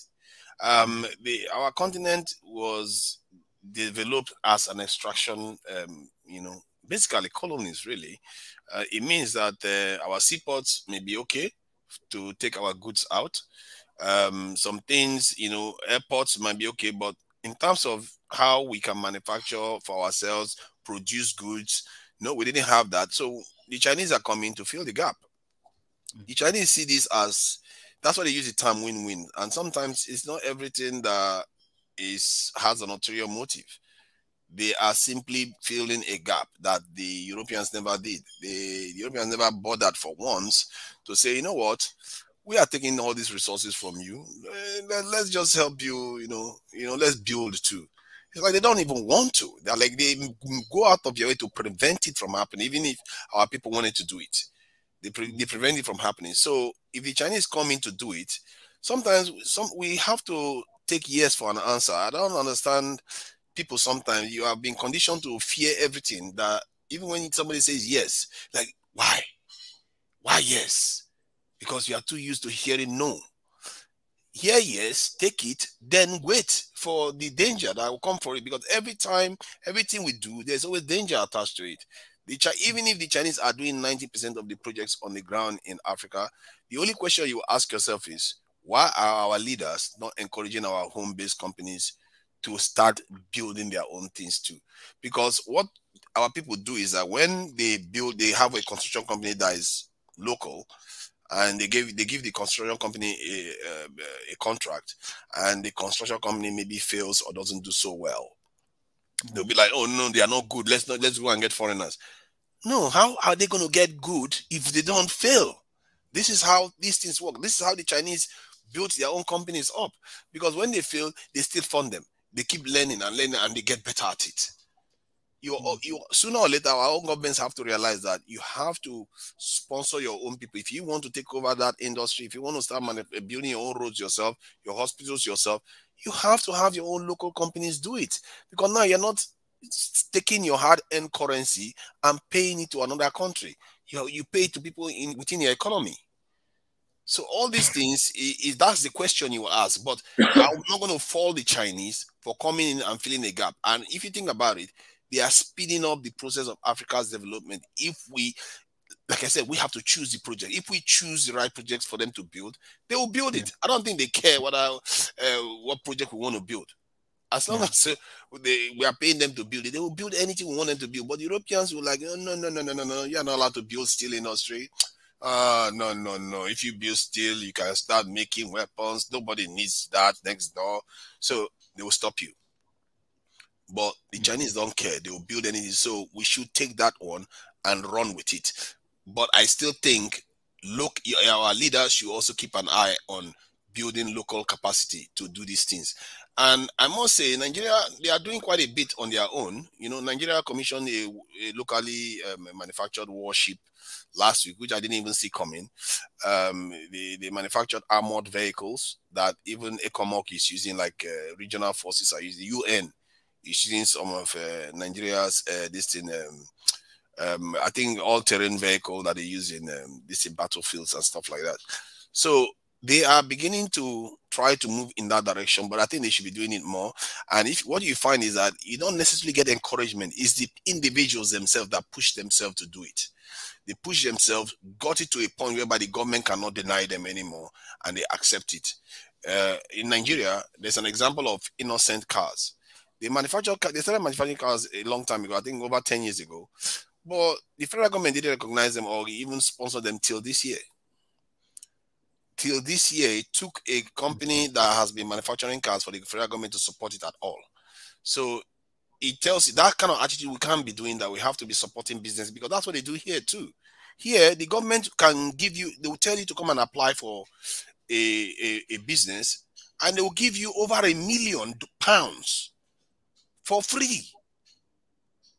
When you discover what you discover, it's yours.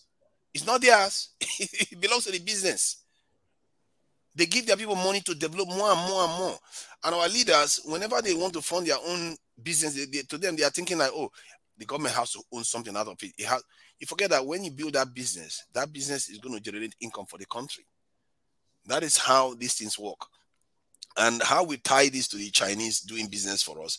For me, doing construction for us, I think they should do what they need to do if it's going to allow us become independent from there. Because the alternative is we trying to do it by ourselves slowly, which we have not done. If we were going to do it slowly, we could have done it before now.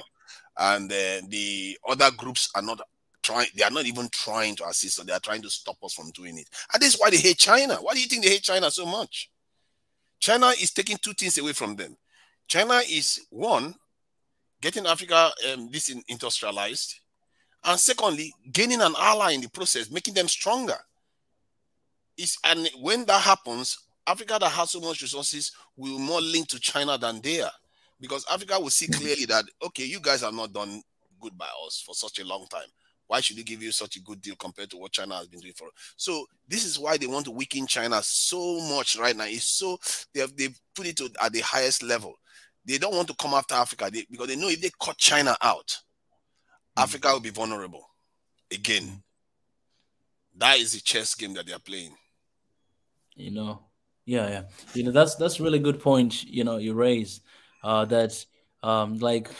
That, you know, we want to, because we see all these relationships we have, and it must be really annoying if you know, I want you, like the relationship that you have, let's say with Africa, I want you to take advantage of them, but I see them developing, and I don't want to see them developing. So it must be really annoying to the other side, that, why are you trying to help them develop?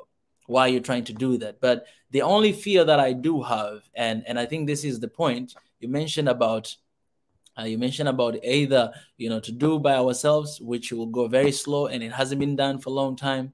But that's what, for me, I'm aligned with, in a huge part, that it's very dangerous to let someone else build your country. And it's dangerous because you see, like, almost all big projects, all mega projects in our countries, in our continent, are owned or built by Chinese. This is really dangerous, because it's like, you have your, like, you have your own house as a dad, but you don't have a say to your own house. Like, someone else is coming to really feed your kids, right? Somebody else who has another wife and has another kids coming to your house every single day to support your kids and your family, and you're there as a dad of a house. What are you doing? What are you going to do? I think it's more like a rich man that owns a lot of money with a lot of children that could, take care of the cattle and the farm. But the rich man has to still go and employ people to come and clean the farm because the children cannot do it. But Africa is even worse than that. Yeah, but yeah. We're going back to the same thing that that happened, like the same thing that sometimes we talk about here about loans and aids. Like, we become too, like, dependent to China right now, because we know that, of course, they're going to deliver what they're doing, but we come too dependent to the point where, like, even when we think that we are strong, but we look very weak because we're too dependent on them. Like, if Chinese today, they decide to withdraw, not to do anything, does that mean that we're not going to be able to develop? We're not going to be able to move on? We're not going to be able to develop ourselves? Are we going to find another ally to help us, to support us, to build our own continent? We can develop, but the path will be different, maybe easier, maybe harder. See, the thing is, we have to understand, if you look at we have ability to do this ourselves if we wanted to. If we don't need anybody. When you think about it, the community is wide and big enough. If you think, look at the African Americans, they are there. They have billionaires among them. None of them have construction companies that they want to come. I ask myself all the time, why are they so terribly underrepresented on the continent? Why are they not coming to Africa to say, we are going to build this railroad, we are going to do this? They are not doing it because we are not marshalling our people to do these things. We are not even marshalling our own diaspora that is overseas. People that left our country when we were young, they are to bring them back to come and build. So all these things, we are the one disadvantaging ourselves to a point. And if the government now find that, okay, the African Americans are not showing up with all the construction company to come and do these things, then the Chinese are showing up. You will use the Chinese. The Chinese is not there. Maybe the Indians will do it. Everybody wants to make money. Look at India today now. Just yesterday, India was being offered a nuclear submarine by the French. Why? Because the French now are crossed with the English and the Americans for stealing their contract that they wanted to build nuclear submarines for Australia. The English and Americans connived and took that project, that contract from them. Now they are looking for people to sell a nuclear submarine to. Something they would never have done before. They would never have offered India that before. But now they are willing to offer India that because that it serves two purposes. It gives India a nuclear technology that will allow India to oppose this in China that they don't like. And it also gives them the ability to do business. So you see that sometimes just by being in a certain situation, you get an advantage just for that alone, just because the other person wants to play you against the other person. So that's why they are helping India so much now. They are giving India all kinds of new technology. India is already a nuclear power, but they are even, can you imagine offering a nuclear submarine? Can you even imagine them offering any African country anything remotely close to that? They will never, because they know their priority is to keep China in check right now. Because if they keep China in check, we are in trouble. We are that literally that's what I don't like. We're in big trouble because then they will settle the new world order.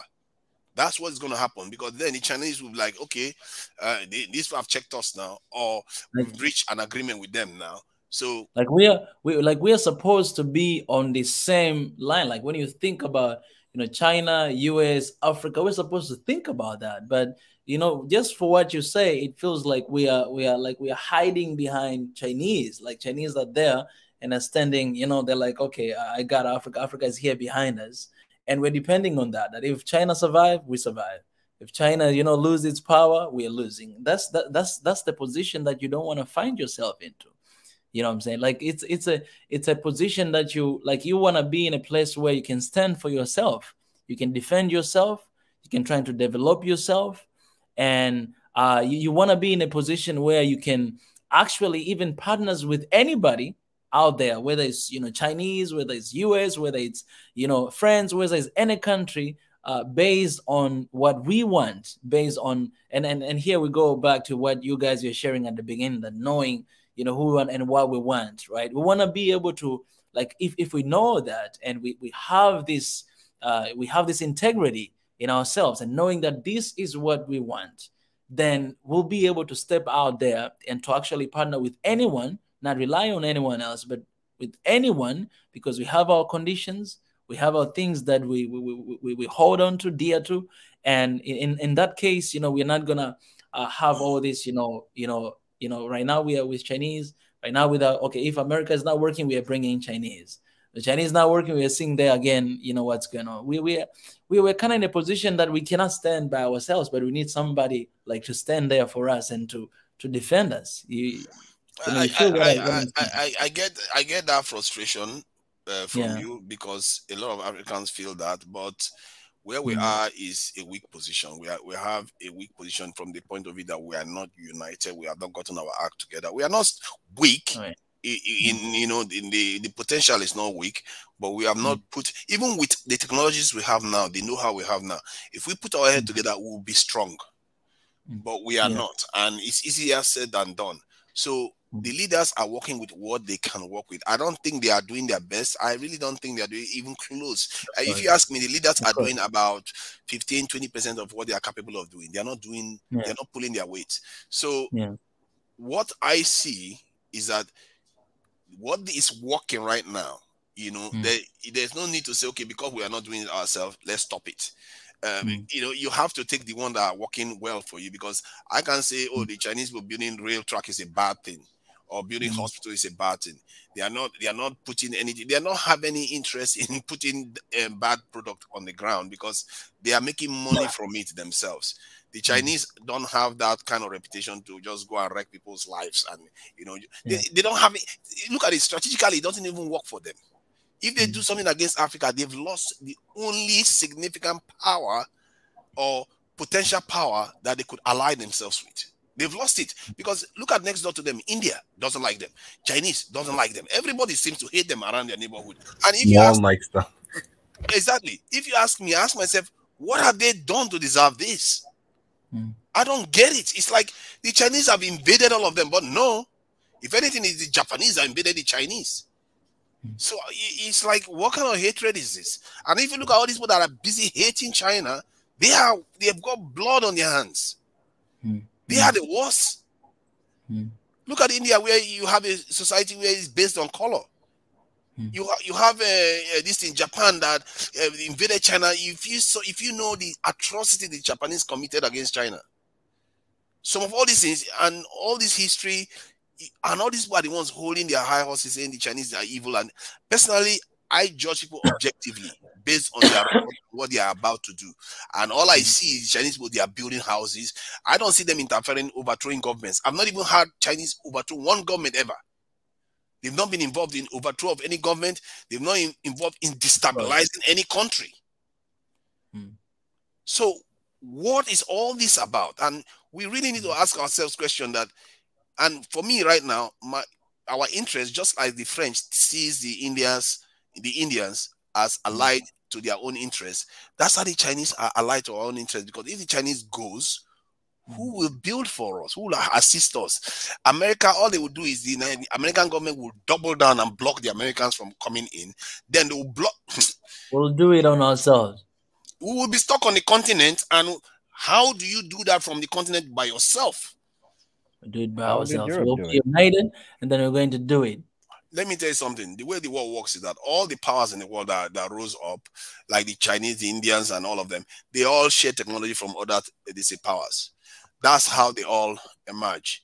Sooner or later, you have to work with some other group to get ahead. That's how Nigel, it works. can I recommend a book to everybody here? There's a book called The Elephant and the Dragon. The Elephant and the Dragon. That sounds good.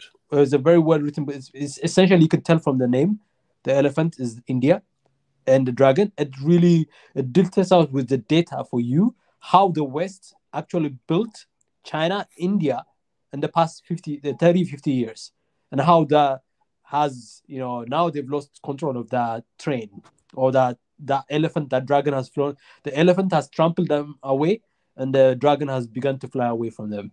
But essentially, what you see the China you see today is a construct of, but in huge amounts, the European and American investment and all the things that you see today. Yeah. Thank you, brother. Thank you. Well, we have our brother here that hasn't spoken yet.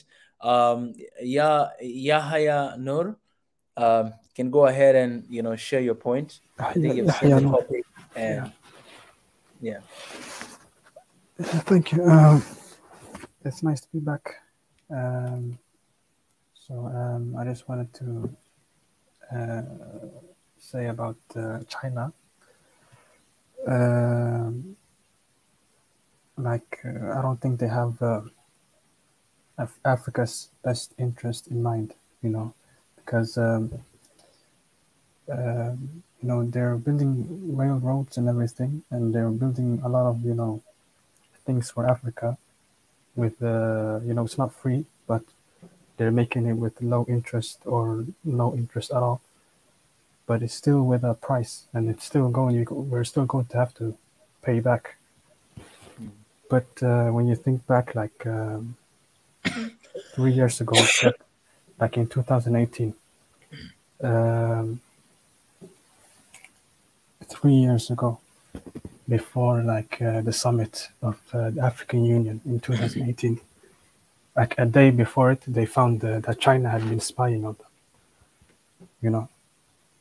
So China had been spying on the African Union, and we know that they built the headquarters themselves. And they discovered what was it? That they had what was it?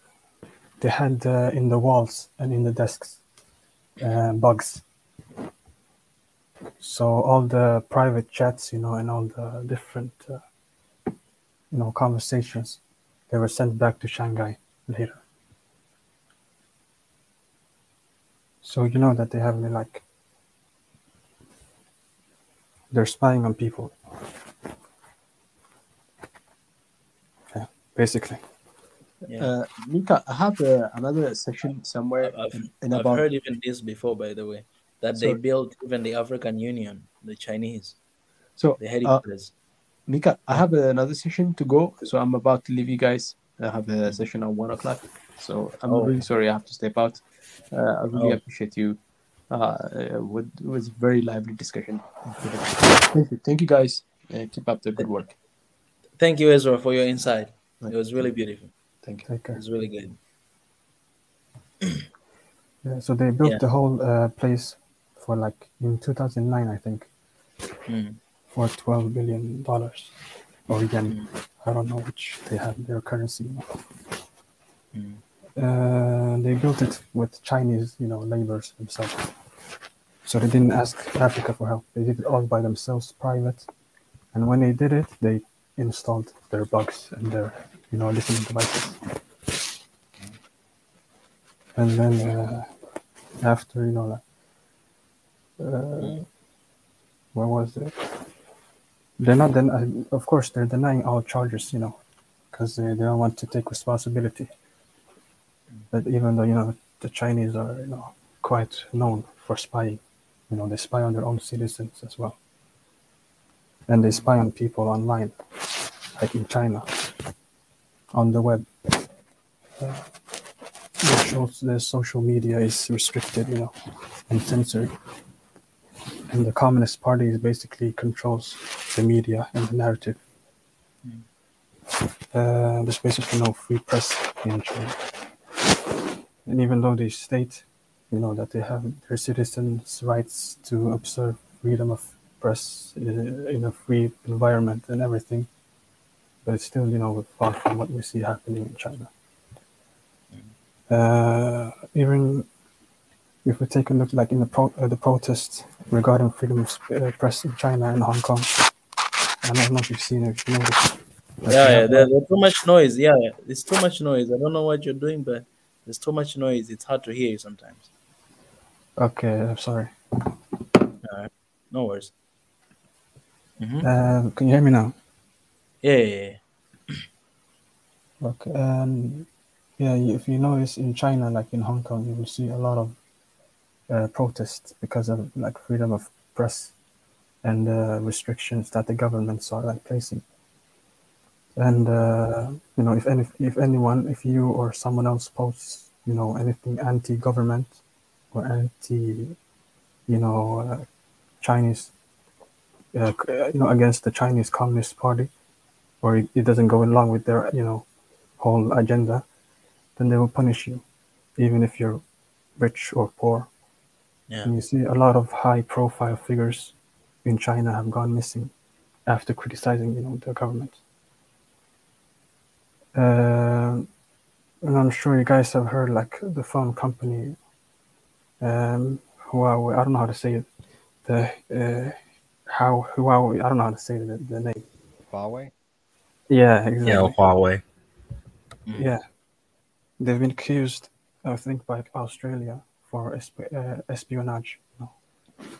And it's nothing new. Like most Chinese products that are sold, they have like bugs in them. They use these digital devices to monitor people, through camera and recording their audio. And they use these technologies they even use in have you seen like the Uyghur Muslims in China? Like they use the facial recognition technology and other digital things to suppress the media and everything. And they use like different digital technologies to attack minorities in China. And so they're used to spying and doing stuff like that. So I don't think they're nice and trying to help people like us Africans. And they're just trying to help themselves, basically. I think anybody that is worth their salt, if the Chinese were looking to just help us, I think their people should make sure that the government is destroyed because they're like the job of any government is to support their own people, and if they give you anything and you are not able to tell whether they put spy this thing on it, then it's your fault. This world, we have to start looking at it from the point of view that we are our own keepers. We can't expect other people to be nice to us. That is not how it works. We are grown men like them. They don't have 5 heads. Yeah, like we're all our talent that knows how to do these antivirus type of stuff. They're in either the US or Europe. They're not in Africa. Go ahead. Sorry. Oh no, Nigerians, believe me, Nigerians, all these Yahoo boys, they call Yahoo boys, they have been on the dark spaces of the internet. They know all the hacking tricks that you can come up with. So Africans can be ingenious if they want to be. And we just have to start seeing ourselves as like them. Because I think there's an element of us seeing ourselves like, oh, we exist here, they exist there. No, we should be like, aspire to be like them or better even. Yeah. How can we keep expecting them not to spy on us? The Israelis spy on the Americans. There are Israelis in jail today for spying on America because they don't trust each other. Americans are spying on the EU. They were recording this is German Chancellor's conversations. They spy. That is the nature. This statecraft. I mean, they call it. Everybody spies on the other. They want to have an advantage over the other person. So it's for us to make sure we are doing our own due diligence. How our leaders were able to allow the Chinese to just go and build a building and not realize that, okay, the Chinese could bug the building. What did you take the Chinese for? It continued for like 5 years. Yeah. They found out like 3 years after, like 3 years ago in 2018, they found out. But it happened for 5 years. Who do you blame? Even I can see that coming a long way ago. There are videos on YouTube here where they say some of these spy techniques that the Soviet Union has used against Americans. There was a time they gave Americans help Americans build some building. The building, like all the areas they built, they bugged the living daylight out of it. That the Americans have to slice off the top, the top floor. That everything that they do, they have to slice it off. Because this is the nature of the game. What do you expect from them? They want to get any advantage they can get. Like, I really hope that, Nigel, like us, we talk about this and, we talk about all these things, but I really hope people who are actually in charge, they think about these things, because it's out there. Like, it's something that it's common sense. Like, you cannot think of someone as if is an angel, because we have been through colonialism before. So we know we're not just gonna open our hearts and be like, oh, you're coming, all right, you just do this. We don't even look at you. You don't, we believe you, we trust you. We cannot think like that. But that's how it seems like we think. You know? We've been thinking like that for way too long, and I think this is what I call our threat assessment mentality, broken threat assessment antenna that we have. We don't sense danger with everything. And I don't know why, because look at the state we are in. You would think we should be sensing danger everywhere. And, we should be everything anybody wants. That's why I don't exactly criticize people when they question China. I don't say, oh, dismiss them. Because you should question everything. But I also say you should also have sense about it, because you have to know the one that is swallowing you right now, the one that is really, really on your back and making sure you don't move. Deal with that one. And while the other one is waiting for their turn, make sure you keep your eye on that one too. Because if you make the mistake of saying you want to face the one that has not even started swallowing you yet, you are gone. You are just totally a goner. You see what I mean? And our focus should really be on the Americans, Europeans, and what they've been doing on the continent. If we take our eye off the ball on what they are doing, because right now the Chinese are they are even containing the Chinese, even for us. Because they don't want the Chinese to do anything. They want to anything the Chinese do wrong, they will be the first to shout it from the top of the roof, because they want the Chinese to fail. So we let them keep doing that work for us.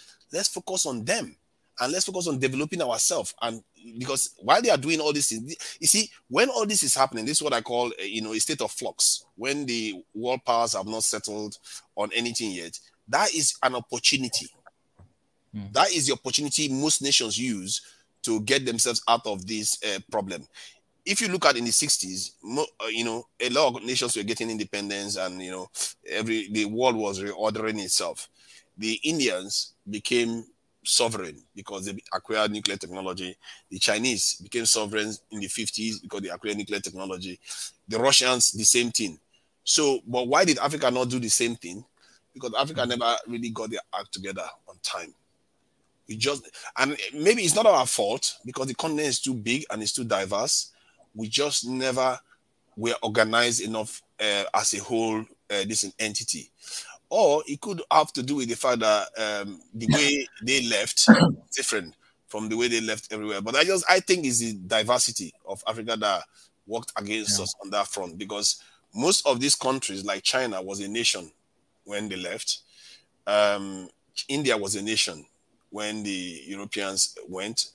If you look at all the ones that already had a semblance of an empire or a nation when the Europeans left, they were able to move on very quickly and capitalize on it. It became nuclear powers and all the rest of it. But Africans were not like that. Africans were individual states. And so we really never competed at that level. Kwame Nkrumah tried to get us to see that we need to, but it's hard because we've not tried it the wrong way. Human beings always like to do things the wrong way first before they get it right. And especially the wrong way is attractive. You know, every leader wanted to be a king in their own house. You know, there shall not be on any other Oga besides me. And that is how everybody was seeing it. And now we have seen what the results of that is. It doesn't get any of us anywhere. We have to start banding together. That's where our strength is. Yeah. That's definitely the message. We have to start to bonding together, be together, because that's where our strength is. You know, guys, I want to close this session, but I want to give a chance to you know, Biggie to give his final thoughts, and I'll be going ahead to close the session.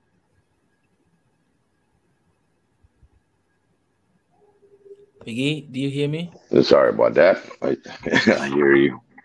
I just went on the link and I didn't mute. Anyway, it's since you were wrapping it up, it's a lot of conversation. And in conclusion, what I say is, first we got to clean our house. Like you said, we're all adults trying to make a business with the rest of the world as one Africa. So we got to pave the road, understand this way, one Africa. Like I said, on the 23rd day, this is a working platform. And this working platform, and I see it, is going forward. Everybody's pouring all the idea. Can you show me the subscription number, if you can post it? Yes. Let me do here. Just a second.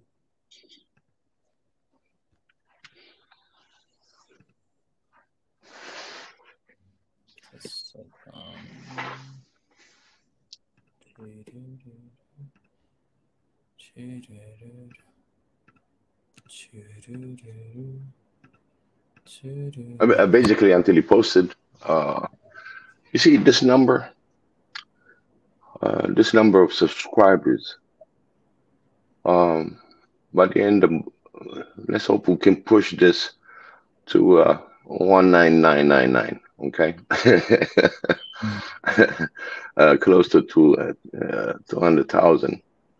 But these are the strong possible subscribers that can do something about Africa. We're not here to reinvent wheels, but find the best wheel that can help us to move forward. So this 192,991, because every single subscriber is very important. If you take just 10%, that can be actively working toward the goal of one Africa. And line up, love yourself first, so you can love others, respect others. All that comes for each subscriber. And this subscriber base, we still have the email and everything else. We can communicate with everybody if they miss, because they gotta make bread, okay? And they might be busy, but certain highlights should be just sent out. Hey, this is what the discussion was for today. So since it's a work in progress, all this little discussion that we're putting together, I just want them to be in writing, and just about 2-3 sentences, like the subject that we discussed about, what was going on. So being informative, just like a little newspaper, you know, it cannot be so elaborated, just simple lines. This is what we discussed about. So we get them involved because they were very interested joining, and they're still joining, listening, different times whenever they have the times. So if we can have kind of note at the end of sessions and give it to everybody. Those that miss the action, at least they have it in writing. They can see it, and at the same time, they can put the input or volunteer to do certain volunteer work that we all do to make this one Africa possible.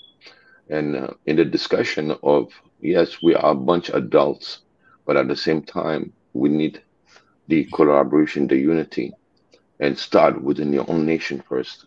Demand, demand equality, demand the respect and human rights that's been always thrown in a different way, not the Western style, but for us as an African nations, we have to respect each other in order to be successful. And once we start moving in this direction out of respect, love, and peace and unity, then we'll have something to work with, something based on facts. And we want to deal with facts. We don't want to be another fake news, another fake platform, because this is a working platform. Everybody that puts their time in here, I really, really, really appreciate it. I learn a lot. I never close my mind not to learn. I am always, always open to learn new things and understand. And in fact, I just sent out an information on a private chat what Ethiopia means with the rest of the world and how Ethiopia ended up the way she is right now. Very, very interesting evolution of Ethiopian maps. And I recommend, he's a great guy. And if I can get hold of him, I'll try to bring him also. I'll try to get a few people on this platform to elaborate more on the specific understanding of the continent and what it needs to be and where it is to be one Africa, or just the unity and enforce without recreating the wheel, like I said, and use the platform that's there for diaspora to come home. There's other platforms that are already there, and it's just to tap into them and how we can network it and bring it here. We got to network. I mean, we cannot do it overnight, all of us at the same time. But anybody that can pitch in, that can help, I greatly appreciate that. It's going to help our own movement. One, no more abuse in Africa. No more disinformation toward Africans. No more disrespect to African citizens. And no more disrespect among each other. This is how I conclude today. Thank you so much. Appreciate, brother. Xavier, bless Africa. You too. You too. God bless you. Thank you guys for coming here today. I know some of you might have had more to say, but this is not the end of our conversation. We always have here a conversation every day. So tomorrow, I think tomorrow is Monday. Tomorrow, a few things might happen. I'll let you guys know right now. A few things might happen. Tomorrow, I might have very, very, very, very special session, special interview tomorrow here at the same time. So please come at 9 p.m. With someone really amazing. We might have a conversation here. Someone who is Pan-Africanist and someone who maybe him already. That could be the case, or we might be just coming back and talk about. I think there's something we need to talk about, the Turkey and Africa relationship, because I don't know if you guys have seen that meeting of Turkish president and the leaders from Africa. I think that's something that we need to have a discussion. Talk about it and to just share our opinions and our thoughts. So what you can do for the meantime, if you haven't seen it, go check those videos, check what the president of Turkey said, and you can go through different notes. And if you have anything that you want to share with us as well, you can share in oneafricaofficial@gmail.com, the details, so that when we come and we have that discussion, we can have something to discuss and maybe to talk to our governments as well, Africa. See, just to touch on what Mr. Big E said, I think it's very important. He said that we should respect each other and we should advocate, that we respect each other and, human rights and all this stuff in our own way. I think that is very important, because it's actually a threat where you have people feeling aggrieved that they are not listened to, and then they will listen to other people. And I also think that what I wanted to add to it, because he has already said that, is that we should also be patient with our own people, because sometimes it's not the wrong person might be in the position and they are doing wrong things. Be patient, because the alternative doesn't lead us anywhere. And when we start fighting each other and stuff like that, let's try to be patient with each other at these times. It's going to be quite important, because sometimes, like, if you want all leaders to respect, we should all respect each other, but some people will come into leadership and they don't understand that. And we want to be patient at this stage. And that's all I thought I should add. I appreciate. That's really it's something wise to say. Definite. Yeah. Definitely. Thank you. Thank you, John. Thank you, Nigel. Thank you, guys. Thank you, everybody here. This is one of the comments that Beriket, I saw you commented in the comment section. I think it's very said food availability is one key problem at this point in Africa continent, and also clean water availability. We have to gather on solving these issues before we can truly start advancing. This is a very important point. Yeah, it's a good point, Beriket. It's a good point. Yeah. All right, guys. I'll let you guys go, and I'll see you guys tomorrow at the same time. Thank you for having me. Don't forget that tradition. We gotta pray. We gotta pray. Oh yeah. Yes. I'm gonna go ahead to pray, and if you guys are comfortable with that, I'll go ahead, to just thank God for this session. God, I thank you for what we had today. Thank you for every participant and people who are listening, commenting, share ideas, praying, people who are listening, everyone, God. Thank you for this session of today. Thank you for your spirit. Thank you for the wisdom. And thank you for allowing us to meet here again and to share what we love and what we want to see in this beautiful continent of Africa and in our beautiful families and people. God, until next time, until tomorrow, when we meet again to discuss and to talk, keep us safe. Keep each one of these people safe, our leaders, our families, and people surrounding us. We pray for the blessings, and we pray for your hand to continue to be with us. Remember even those who are sick, who are suffering with different diseases. God, I pray for the safety and for the healing, supernatural healing from you. I commit these things all in your name. Jesus Christ, I pray. Amen.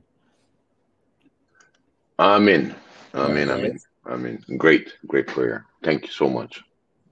Appreciate it, guys. guys. Bless Africa. And you all have a good night. Everybody here. Yeah, appreciate it, guys. I'll see you tomorrow. Same time. Thanks for having me. Appreciate it always, guys. Always. It's good to see you, Mika, healthy.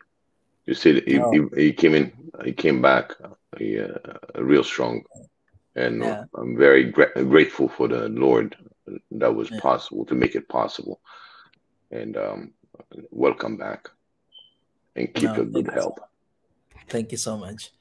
Pi, I will check it out after this. I'll go ahead to check it out.